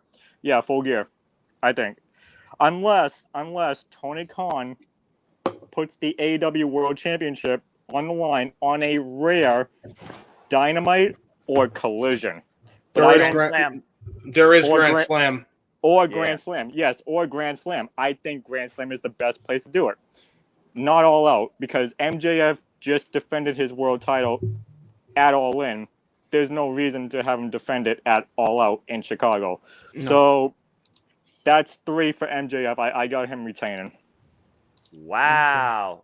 All right. Now, JJ, Jeff, I love both of you because I love the fact you are always in depth with your storytelling. JJ, you live by the phrase long-term storytelling. Now, let's just go ahead and call it this. This has been the summer of the bromance. So we've gotten this for about, 3 months. But when you look at it further than that, considering both men's roots, particularly MJF and his influences for one Adam Cole, baby, trying to follow his career, it does seem to run deeper than that. And really, we have seen the evolution of MJF since becoming the Devil and the AEW World Champion. You and I have also said ourselves that they're really friends in this business, quote unquote, on screen. At the end of the day, this is about being number one. And Booker T, he might say a lot of stupid stuff you may not want to hear on NXT, but checks and championships are literally the life force of the industry. So, JJ, your take on this story and who you have leaving as AEW World Champion.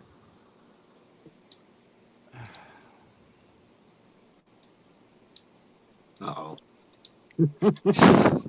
MJF. Bottom line, I said it during my Punk's dissertation. We have to get back to Punk and Max. I agree. I don't think it happens at All Out. I think it happens at Full Gear. 1 year to the event where Max won the strap. Where Max defeated the interim champion because of the chaos and the stripping of Punk's title post All Out. Then we get a unified champion and see if Max truly is deserving of being the undisputed champion, where he defeats the real world's champion, or does Punk get his belt back that he never truly lost? Once again, Tony Khan, that's ROWJJWilliams@gmail.com. Yeah, try.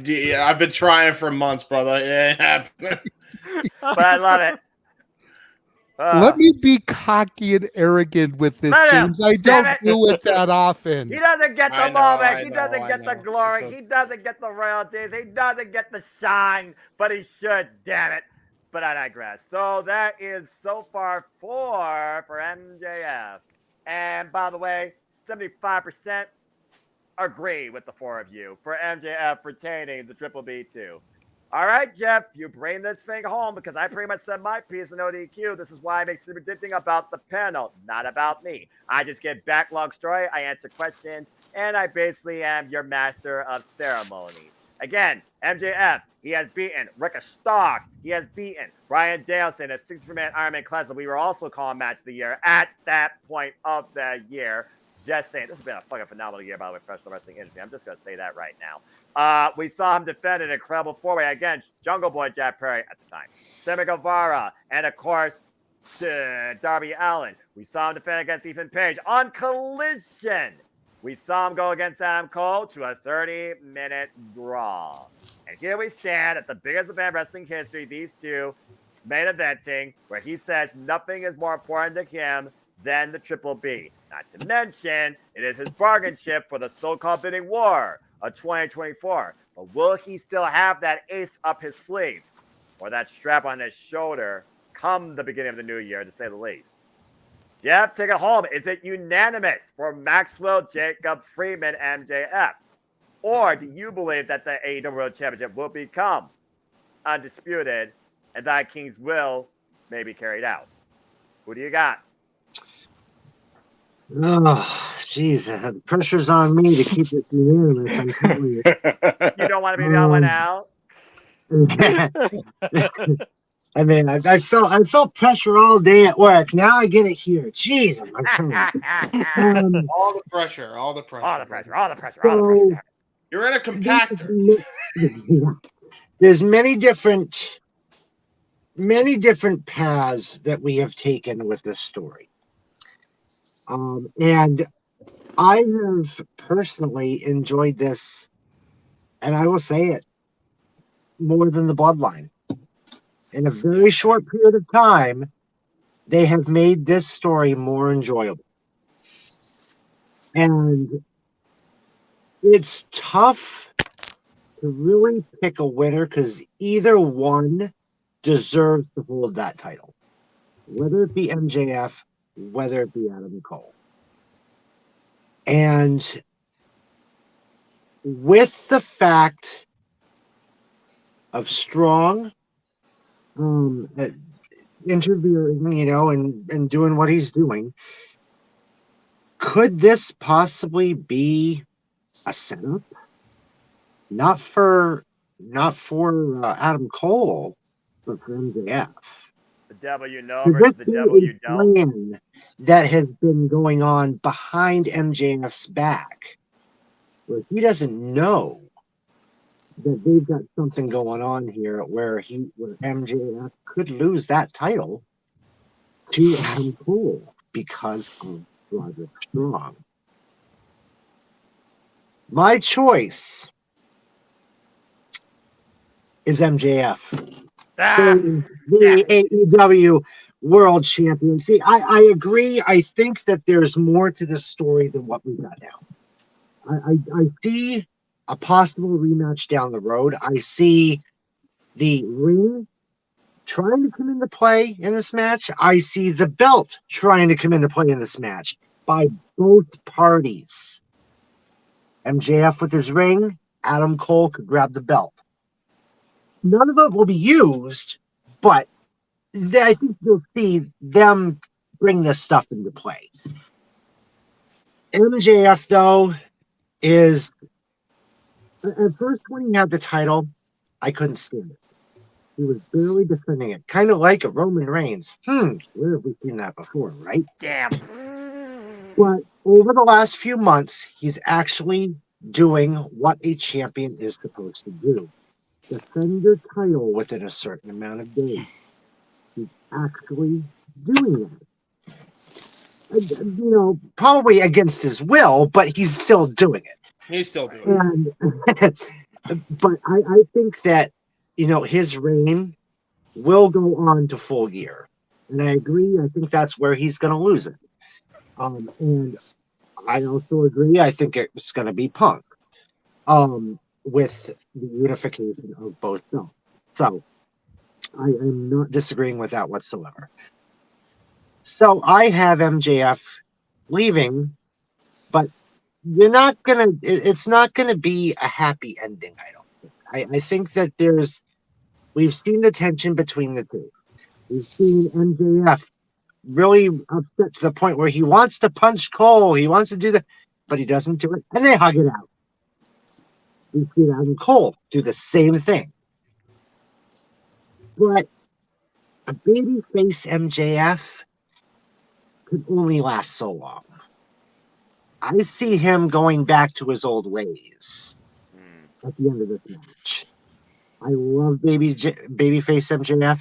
This has been a wild ride, a fun ride to watch this, including their little interview thing they did with eating hot wings. If you haven't seen love it, that. I love That was ridiculous. That was great. That was awesome. I watched that this morning before I went to work. But I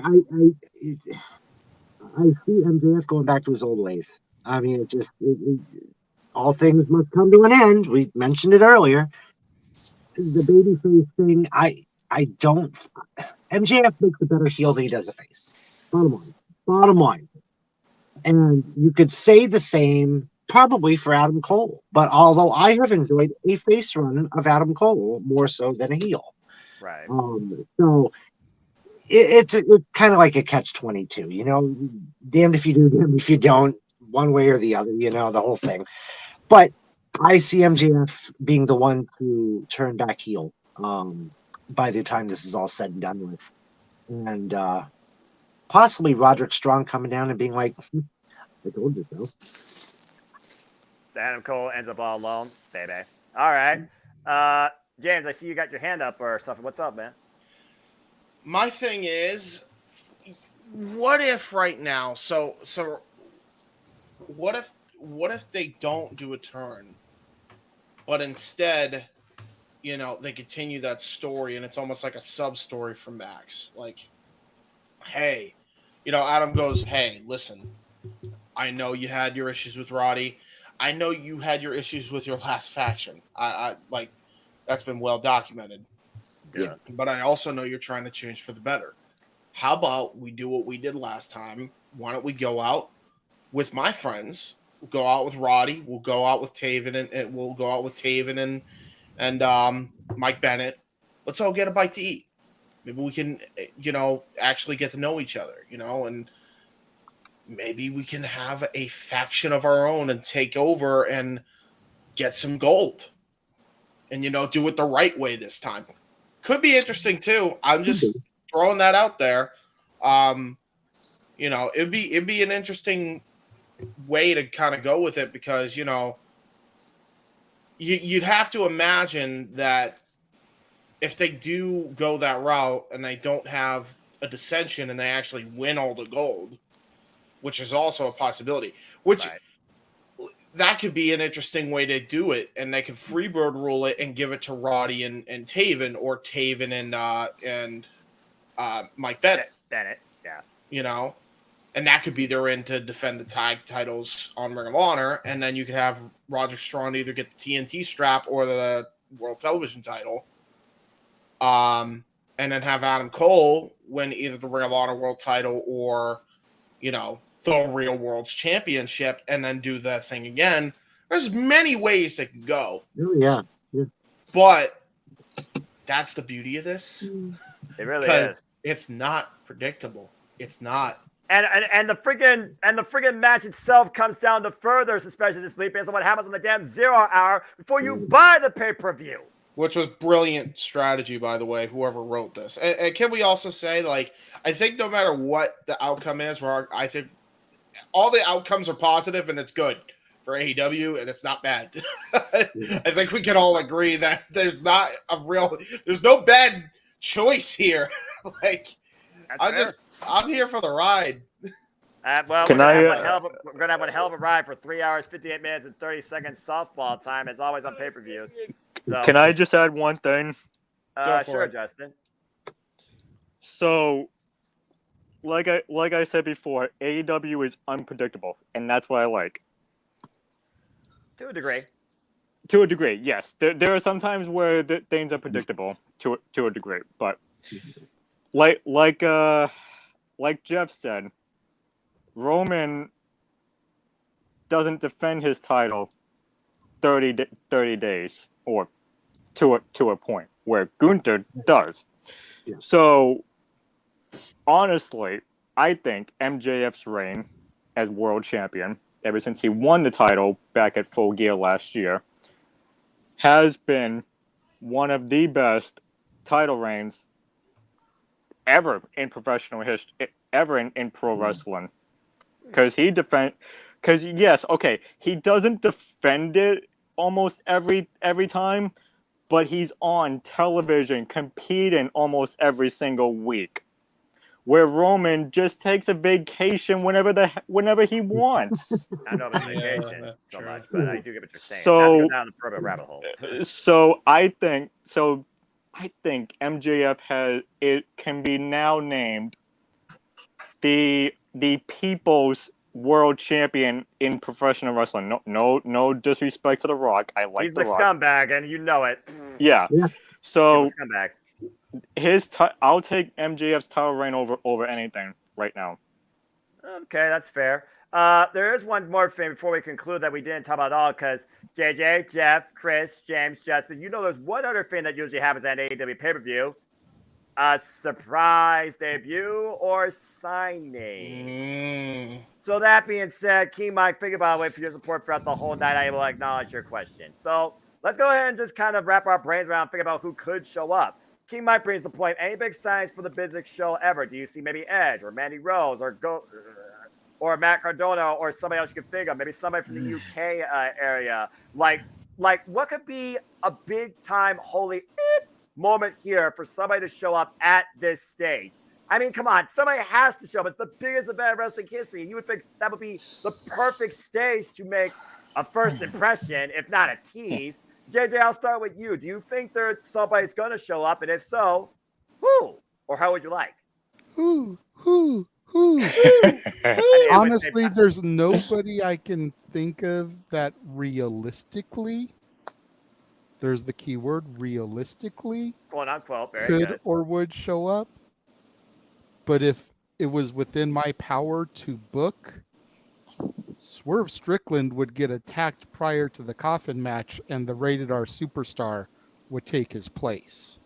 That would be crazy. ENC and Wembley, what the fuck? Against Darby and Sting! Forgive me if I break something, standing up in pure excitement and marksmanship.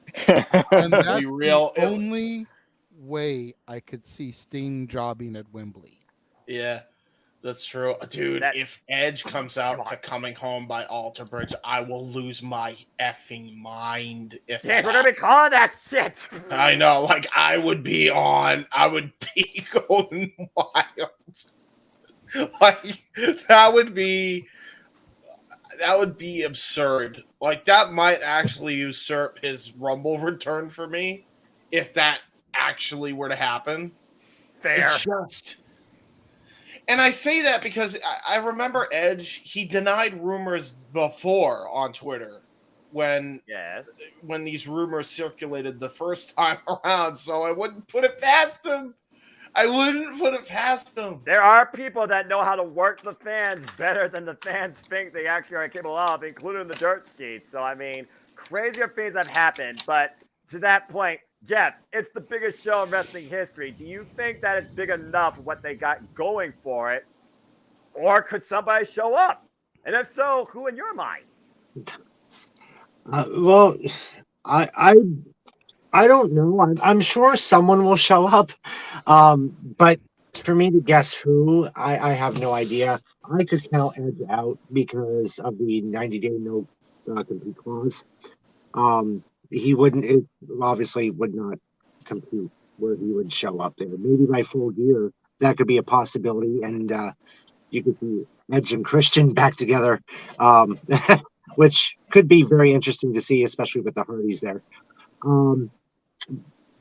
Relive that one. I see a return, and I will agree that we will see Bryan Danielson. I think that would be a great return for him. He's been out for a while with a broken arm, as we all know, but he's recuperating fine. I think even just a small appearance by him would be satisfying. So we're not asking him to do much. Obviously, you can only do so much with a broken arm.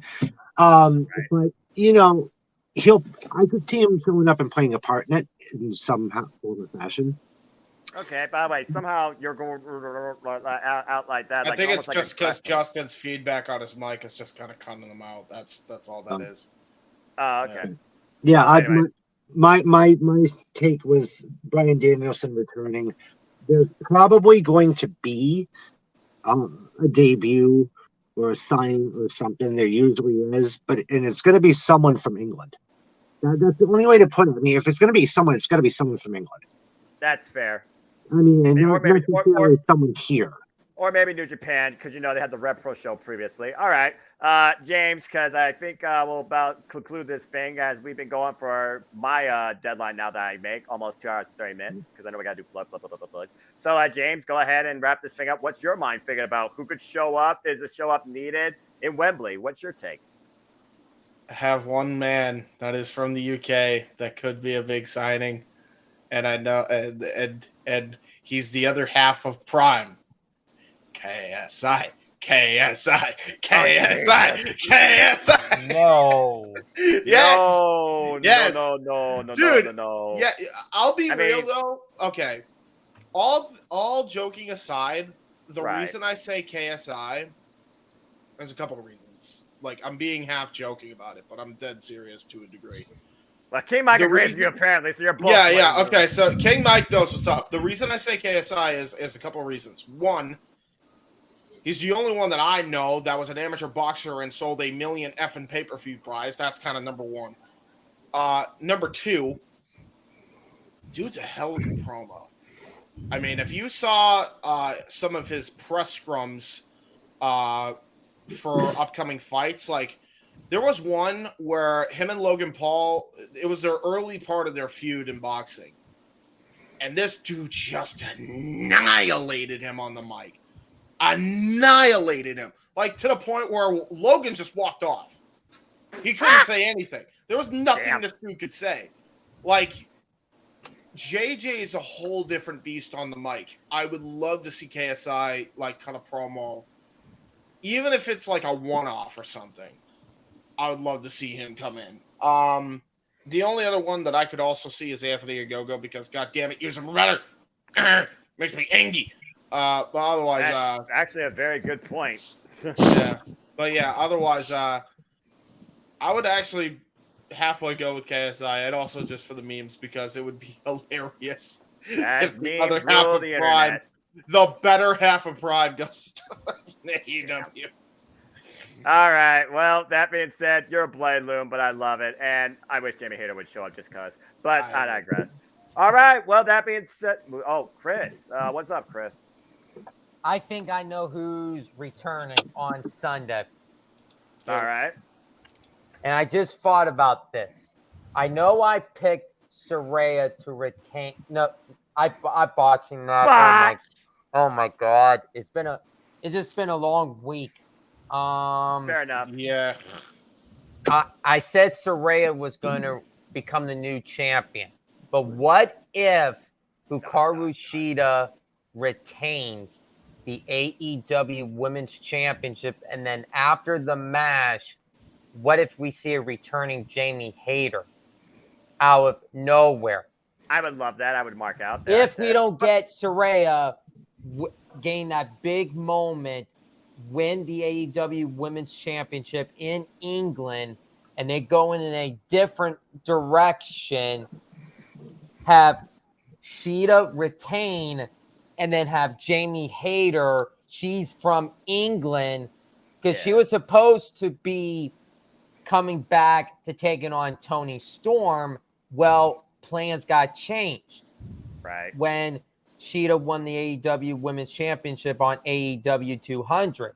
I personally believe if Sheeta retains, you have Jamie Hayter return with the big pop in her home country of England, confront Sheeta, and we could get at All Out in Chicago. Hikaru Shida, Jamie Hayter for the AEW Women's Championship. I love that idea, but I heard that the extent of her injury is going to leave her out for the rest of the year. But you did just give me something I just thought about too. James, do you remember what happened in the Tokyo Dome and who made her way center stage after a championship match? Mercedes Moné. Yeah, that's fair.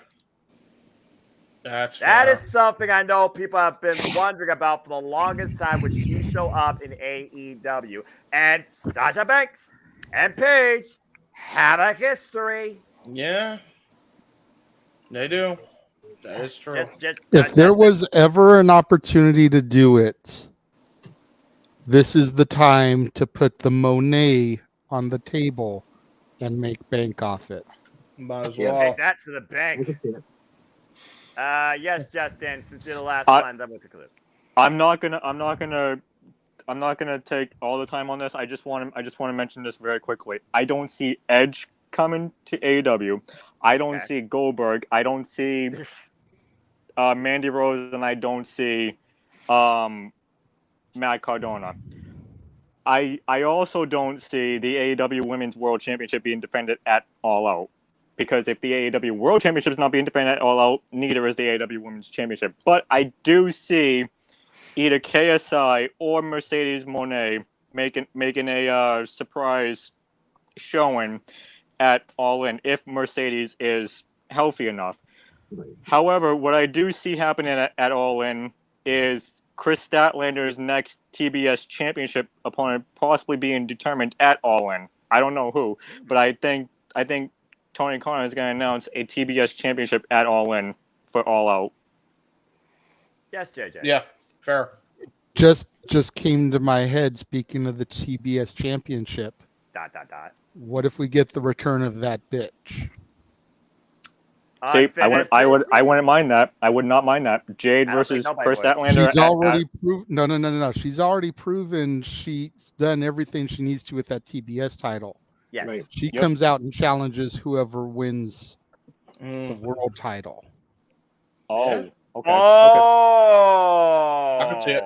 That'd be cool. She did go 60-0. What the hell does she have to prove? Aside from a petty grudge match against Chris Statlander, she's got nothing to prove. Okay, but if that happens, that would probably be happening at Grand Slam because, like I said, I don't see either world championships being defended at All Out. Possibly, but another great spot to make that statement. They need to make a statement in the women's division, particularly at Wembley Stand, more than anything else, in my opinion. That's all I got to say about that. And I mean, who's to say they can't WWE it and have Mercedes come out and then Jade come out? Okay, JJ, putting you on the spot. How are you going to handle Jade Cargill, Mercedes when they go face-to-face? Who do you hear me talk about more as far as a love for? Noah, come on. I would have Jade win. Personally, I know that screen booking. I know everybody in the chat room is like, Renegade, you're freaking retarded. It's got to go to Mercedes in that situation. We all know me and my love for Jade, and I know, Jade, you're a good boy, and you let me get away with that. Thank you. Yes, I did. I'm autistic, man. I give him the R word pass.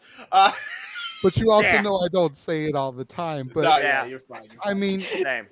as big of a moment as it would be for Mercedes to show up, it would be even bigger for Jade to defeat her. So one more thing before I give it to James. Jade Cargill is a huge fan of cosplay, of Warner Brothers, of anime. If she were to show up, and you think about her storytelling and the arrival, the recreation, the rebirth, what cosplay you think she should do? What character? X-Men? No. Peggy Carter, Captain Britain. Ooh. That's good. That's a good one, actually. Damn. Very good, actually. Okay. So. Yes. Yeah. I was gonna say Cammy from Street Fighter, but all right. Now you're after my heart. Don't do that to me. Sorry. I have a video. I'm a gamer. Listen, anyway, Cammy we already have the possibility that he's going to be watching Natalia Markova tomorrow. We don't need to give him any more reasons to get flustered. Well, provided Collision gets done and the pay-per-view still going on, because that might be an issue. It's going to be the main event, bro. Okay. That's the main event of NWA 75. So hopefully it goes until 11. Please go until 11, please. Lord, right. Just go right into open mic night. No break. What's a break, Noah? You always say what's sleep. What's a break? Good point. Yeah. We're doing All In, open mic night, happy hour, and emergence. What's a break? I don't know. Okay. Go ahead, James. My thing. I'm sorry. Yeah, and then we can wrap up fully. Yeah. I say you reform the baddies, Jade and Mercedes, and you have Athena join them, and then they get all the world gold. Do it. And have them feud with the Outcasts. Yes. Well, that's a friggin' Trinity warfare waiting to happen. I like it. James Terrence should cosplay as Jean Grey, the Phoenix. Like she rises. Mm-hmm. We haven't seen her since she lost the belt. The Phoenix rises from the ashes as a storm blows across Wembley Stadium. She should dress up like the Winged Dragon of Raw from Yu-Gi-Oh. Do it. Oh my gosh! Just come out with like her. So wait, James, who says the incantation? Remember, it's just a ball. Yeah. She comes out like a ball. She rolls like Sonic the Hedgehog, and then she just unfurls her rings, and then she's like, ah! Okay. I'm just gonna say this to be stupid, and then I'm gonna give it to Noah so we can get us out of here at a reasonable time. Agreed. Okay, I'm just gonna say this to be stupid because as much as I see her interact with a certain other AEW superstar on her Twitter. Ricky Starks, Jade Cargill, Team Rocket. Let's just do the damn thing. Oh, come on! Yes! Let's go! Yes! And they have to do the speech.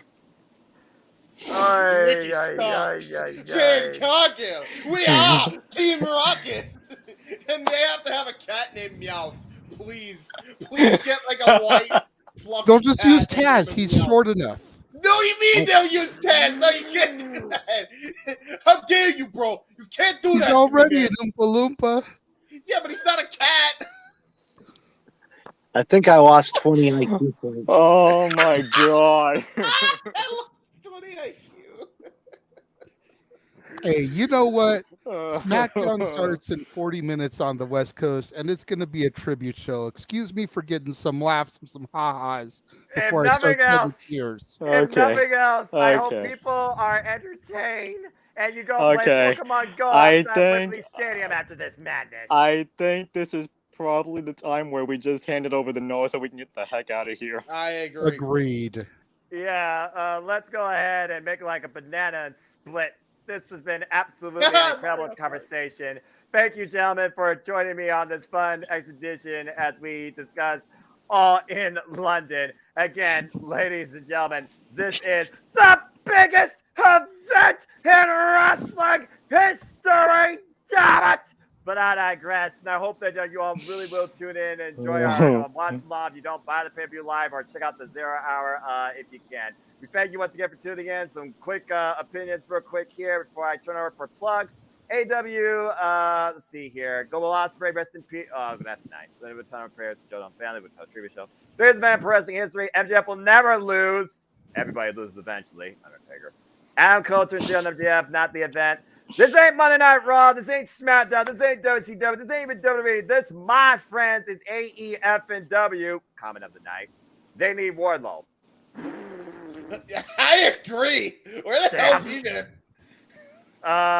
You tell me. All right. That being said, I know what we're about to be off screen. So thank you once again, folks, for tuning in. Let's go around and plug some stuff.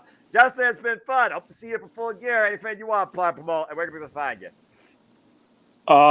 You'll probably be seeing me here for All Out if you do the predictions for All Out too, or something. There you go. Yeah. Okay.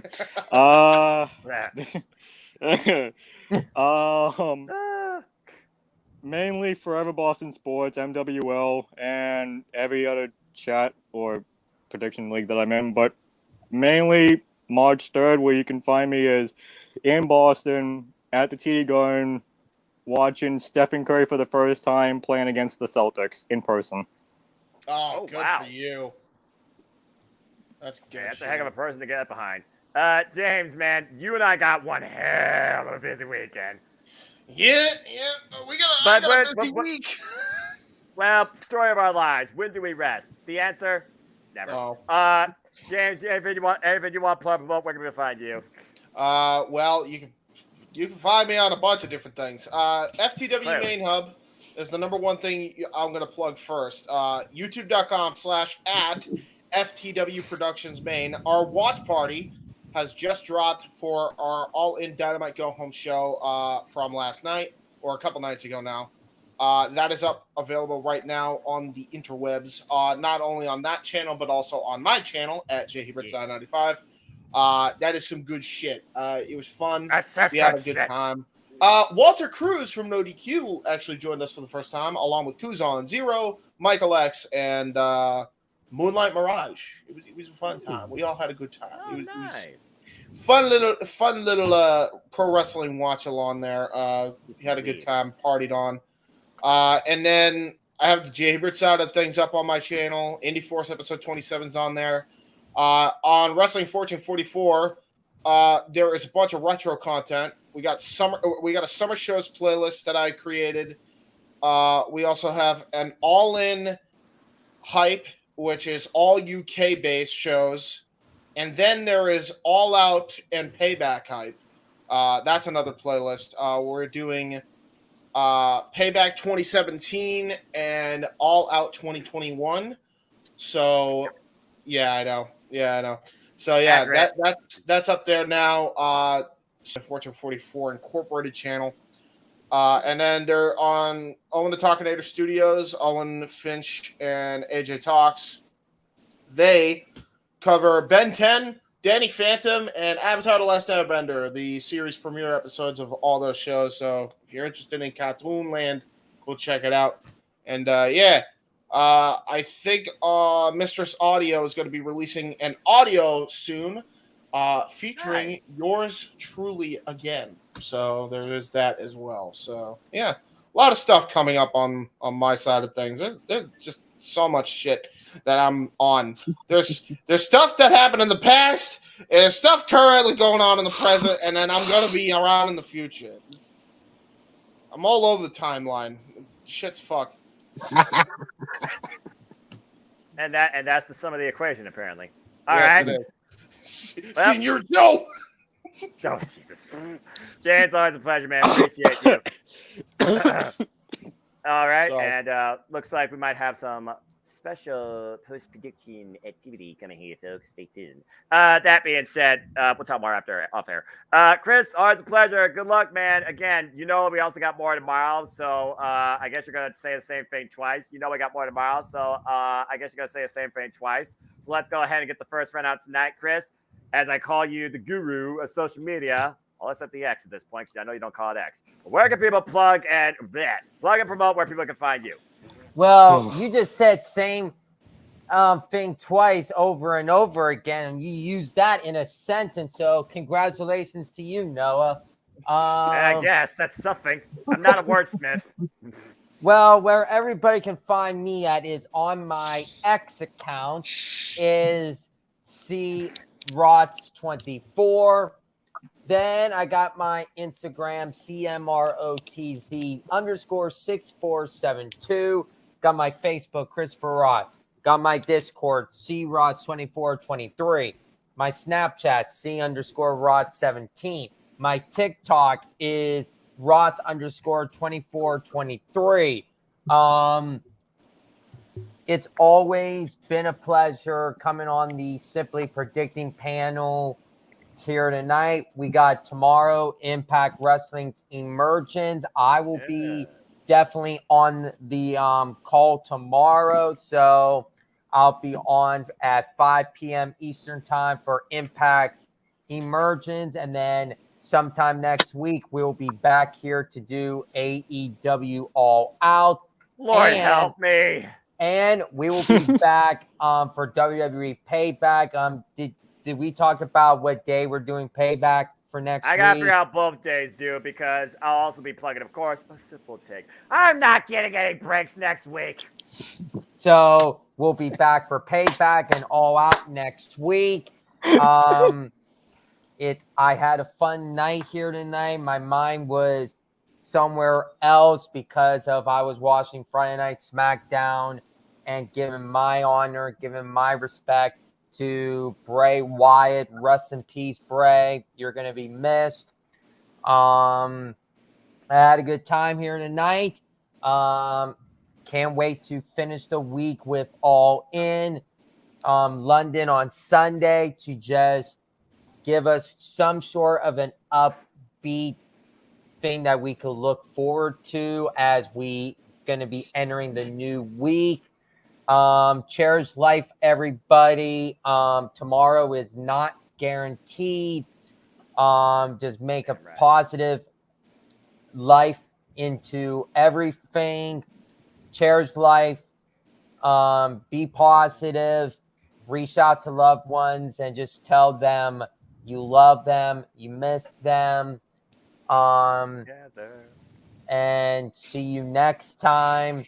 Don't say goodbye because goodbye means forever. Say see you next time. See you later.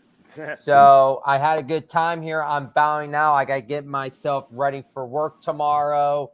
Appreciate you, man. So I'll see you guys tomorrow, and I hope you guys enjoy AEW All In this Sunday live on pay-per-view. Appreciate you, Chris. God bless you and your family. Have a good night's rest. Thank you once again for being a part of City Predicting. Ta-ta. Jeff Chadwick, always a pleasure, man. Again, I know you're also busy yourself hosting your own roster and a league, and of course I'm part of that madness too, still to a degree. But besides that, man, anything else you want to plug them up besides Meltdown? You still got your website too, correct? I do. I still got the website, www.mwl.webador.com. I have not updated it. Things have been so hectic, but it will be updated after this week with the points and records of everybody. If you, those are interested, we are always looking for new people to join. Create your character, play as your character. We have a lot of heavy hitters when it comes to promos lately. I mean, I'm telling you, these guys are freaking awesome. It's just a bunch of fun. That's pretty much what it is. Tomorrow we are having roundtable. We do not currently have a guest, so hopefully I can get someone. But we will be discussing obviously Bray Wyatt and Terry Funk on our show. Also, things that have happened in the world of wrestling with WWE, NXT, and probably a little talk about All In, possibly. So definitely check us out over on Meltdown and on the Wrestling Roundtable. I think, if I'm not mistaken, Maddie has offered to go live. He is in London. He will be going to All In. So I think he's going to have something live on Meltdown tomorrow, if I'm not mistaken. So definitely go over on the page and check it out. He always brings it. I mean, he has a show breakdown. He breaks down a pay-per-view from the past. Justin's been a part of that one. I've been a part of it before. We talked about SummerSlam '92 match by match. So it's really, yeah, it's really cool to just like sit down and talk match by match of a specific pay-per-view. So look forward for that too. Coming another episode of that coming on as well.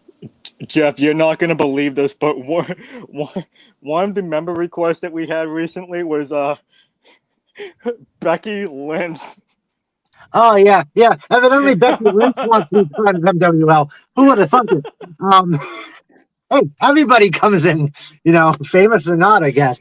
Now we've had Tony Khan in the chat, so there you go. Yeah, now we just need Seth Rollins. So you guys get bots. You guys get bots too, huh? Yep. Oh God, yeah. Oh, good Lord Almighty. Yeah, well, I guess someone has to entertain themselves in some capacity, right? Anyway, thank you, Jeff. It's a pleasure. Hope to see you tomorrow for Emergence. Otherwise, good luck this weekend as, of course, our Horseman League is continuing. I shall wait. That being said, we'll see what tomorrow brings. JJ, we'll see what later on brings. But for now, man, you and I, of course, always have a busy agenda ahead. It has been a pleasure having you on City Predicting AEW style, my friend. Goes to show you bring a lot outside WWE, too, and I think you had a lot of fun with it as well. But anything you want to plug and promote, easier said than done. Well, in addition to all the watch-alongs that we've got this weekend, I mean, we're supposed to have NWA 75 coverage tomorrow. If for whatever reason that falls through, we're doing a watch-along of Collision to go home to All In. On Sunday, we've got All In beginning at 8 o'clock in the morning Pacific, 11 o'clock Eastern, because the UK hates us. We're going to die. Immediately after All In, we've got an open mic night happy hour. Immediately after that, we go straight into Impact Wrestling Emergence. That's in addition to our regular open mic night shenanigans tomorrow night. Yeah. And on top of all that, if we can make science and technology come together in 25 minutes, we will be giving a very special watch along this evening. Boom. As we will be covering the SmackDown that already aired to the East Coast. It's about to go live to the West Coast. Oh my gosh. As long as we can get the tech to sync up, we will be covering this. If for whatever reason we can't, you've still got us doing NWA 75 or Collision tomorrow. There you go. All right. And again, please follow the Renegade at Cast City Studios on the social medias, on the Twitter. Still got the Twitter icon, so I'm still calling it Twitter. And Cast City Studios, and of course the Insta, because pictures tell a story. And if you haven't already, please become a member today. He has a ton of content. We got a lot of polls going on there. He, of course, me and him recently just did the last subscriber-based post about the SummerSlam match, which was Peach Trunk Randy Orton getting that title out of the water against Chris Benoit in Toronto. Yes, you heard me right. Yep, I stand by what I said, and I said what I said. So there you go. JJ, thank you, man. Again, we're going to see what we can try and do here effectively in about 20 some minutes or so. Yeah, I still call it Twitter too. I don't care if it's called X. I still call it Twitter. What if we? We'll see. Yeah, I was gonna say X gonna give it to you. He's gonna give it to you. Gonna give it to you. I don't want to be here. I don't want to be here anymore. Oh, sorry, life sucks, and then you're stuck in the alphabet. Why? Am I wrong? Why? I thought Why? no. I thought you were gonna say like Vince McMahon says, life sucks and then you die. Life sucks, and then you die. No, because the only people that say that are the people that have self-regret in their life. I have none, because I got great friends like you talking all things wrestling Vince too. McMahon. I mean, what? James. I mean, he's the one who said it, so I mean, I guess that's fair. Again, you're going thank by you, your buddy. judgment. Well, Judgment Day falls upon the weary, I guess. And yet that man's still in the chair, so what does that tell you? Yeah, true. And it's not electric. Meanwhile, let's go ahead and close this thing out, guys. Thank you once again for being a part of the shenanigans. And, of course, as JJ alluded to, check out the weekly Saturday night shenanigans that are open mic night. We just got done with Well, we're talking about the biggest event in wrestling history. Damn it! But I digress. I think it's safe to say, Jay, that you had the most successful open mic night in wrestling history. Damn it! But I digress. Yes. It was kick-ass karaoke last week. Jesus Yes. Christ. Since you brought it up, I do have to acknowledge the fans one more time, and then go ahead and take us out of here, as you always eloquently do, Noah. We made $475 last week across the 3 channels that were monetized. People paying for us to make an ass of ourselves and sing karaoke. And it still is mind-numbing to me. It's still dumbfounding. I speak for Jeff Meacham and Greg Cherry as well, the other 2 channels that are monetized that were a part of that stream. We knew that the fans loved us.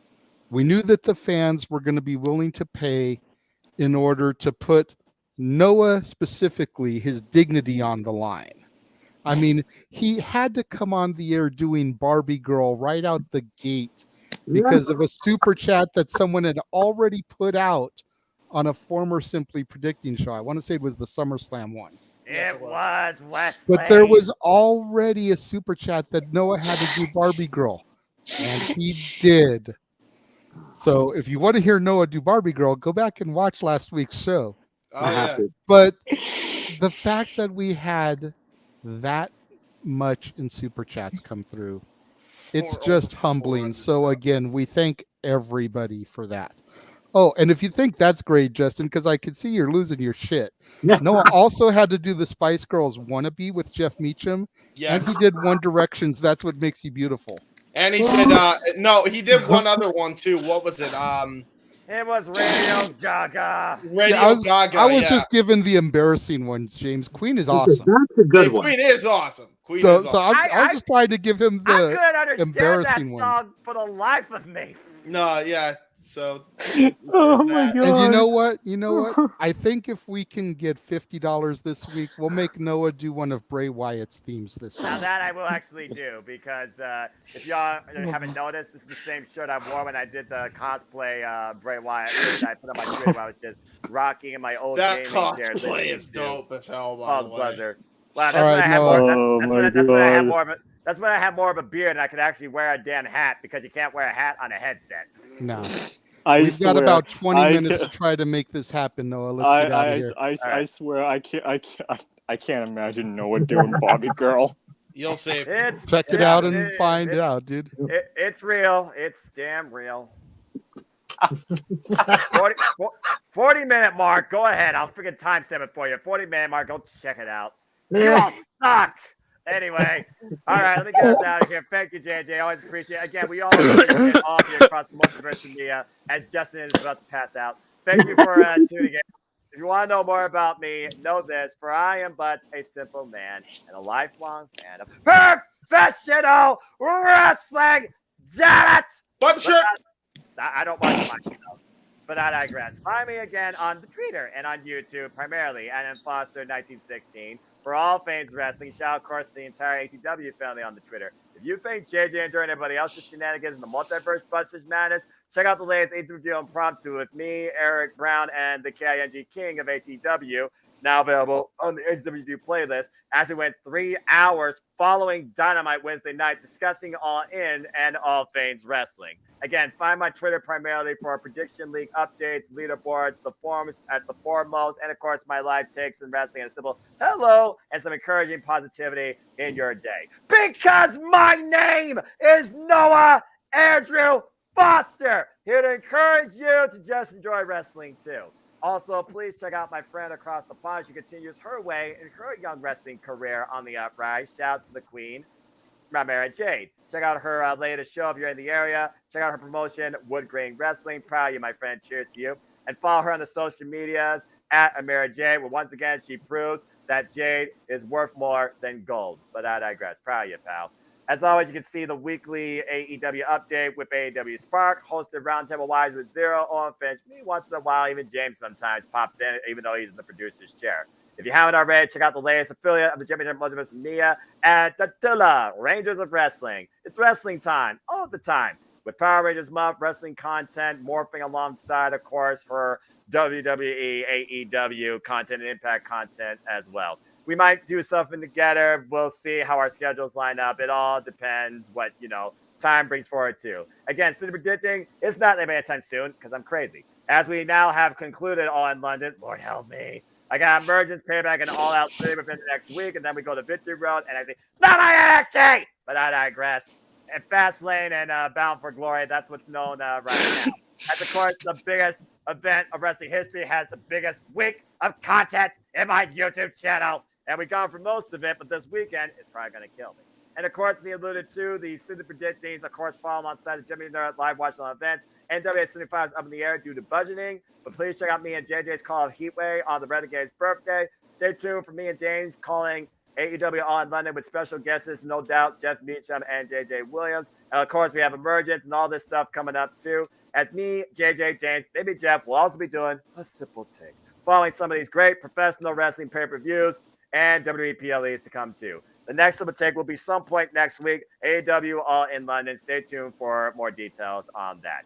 And that's all I really got to say for now, as I'm about to finally bid you all find adieu. But as always, before I conclude, there are no winners, there are no losers, there are no betters. Just fans with opinions, with this passion we all share. At the end of the day, folks, support one another, respect each other, protect your mentality too. Treasure your families. And just enjoy life and enjoy professional wrestling. It's as simple as that. Bars. With that being said, thank you once again, everybody, for tuning into another edition of City Predicting. Please subscribe, comment, and tell a friend. Hit the bell, those videos goes live on demand on either of the channels or any of the channels here in the multiverse of Mia. Please stay tuned for our continued coverage in all things wrestling and further content too. Hit the subscribe button, help us keep growing our communities. Super chat this man, give him some love. He monetized, if you will. Become a member today at Casa D18 Studios. But that's all I gotta say for now. And with that being said, again, thank you for tuning in. On behalf of Christopher Ross that left, on behalf of JJ Williams, Jeff Chadwick, James Keybird, and Justin Marchesini, I'm Italian, but I try, brother. Thank you again. And until next time, I hope that you all do enjoy the biggest event in wrestling history. Damn it. But I digress as we go into AEW All in London. Cheers to you. And as always, make a positive impact in life and have a wonderful night. Let's freaking go into this weekend, folks. I cannot wait for this freaking show. James, count it down. Ring party, 3, 2, 1. Damn it.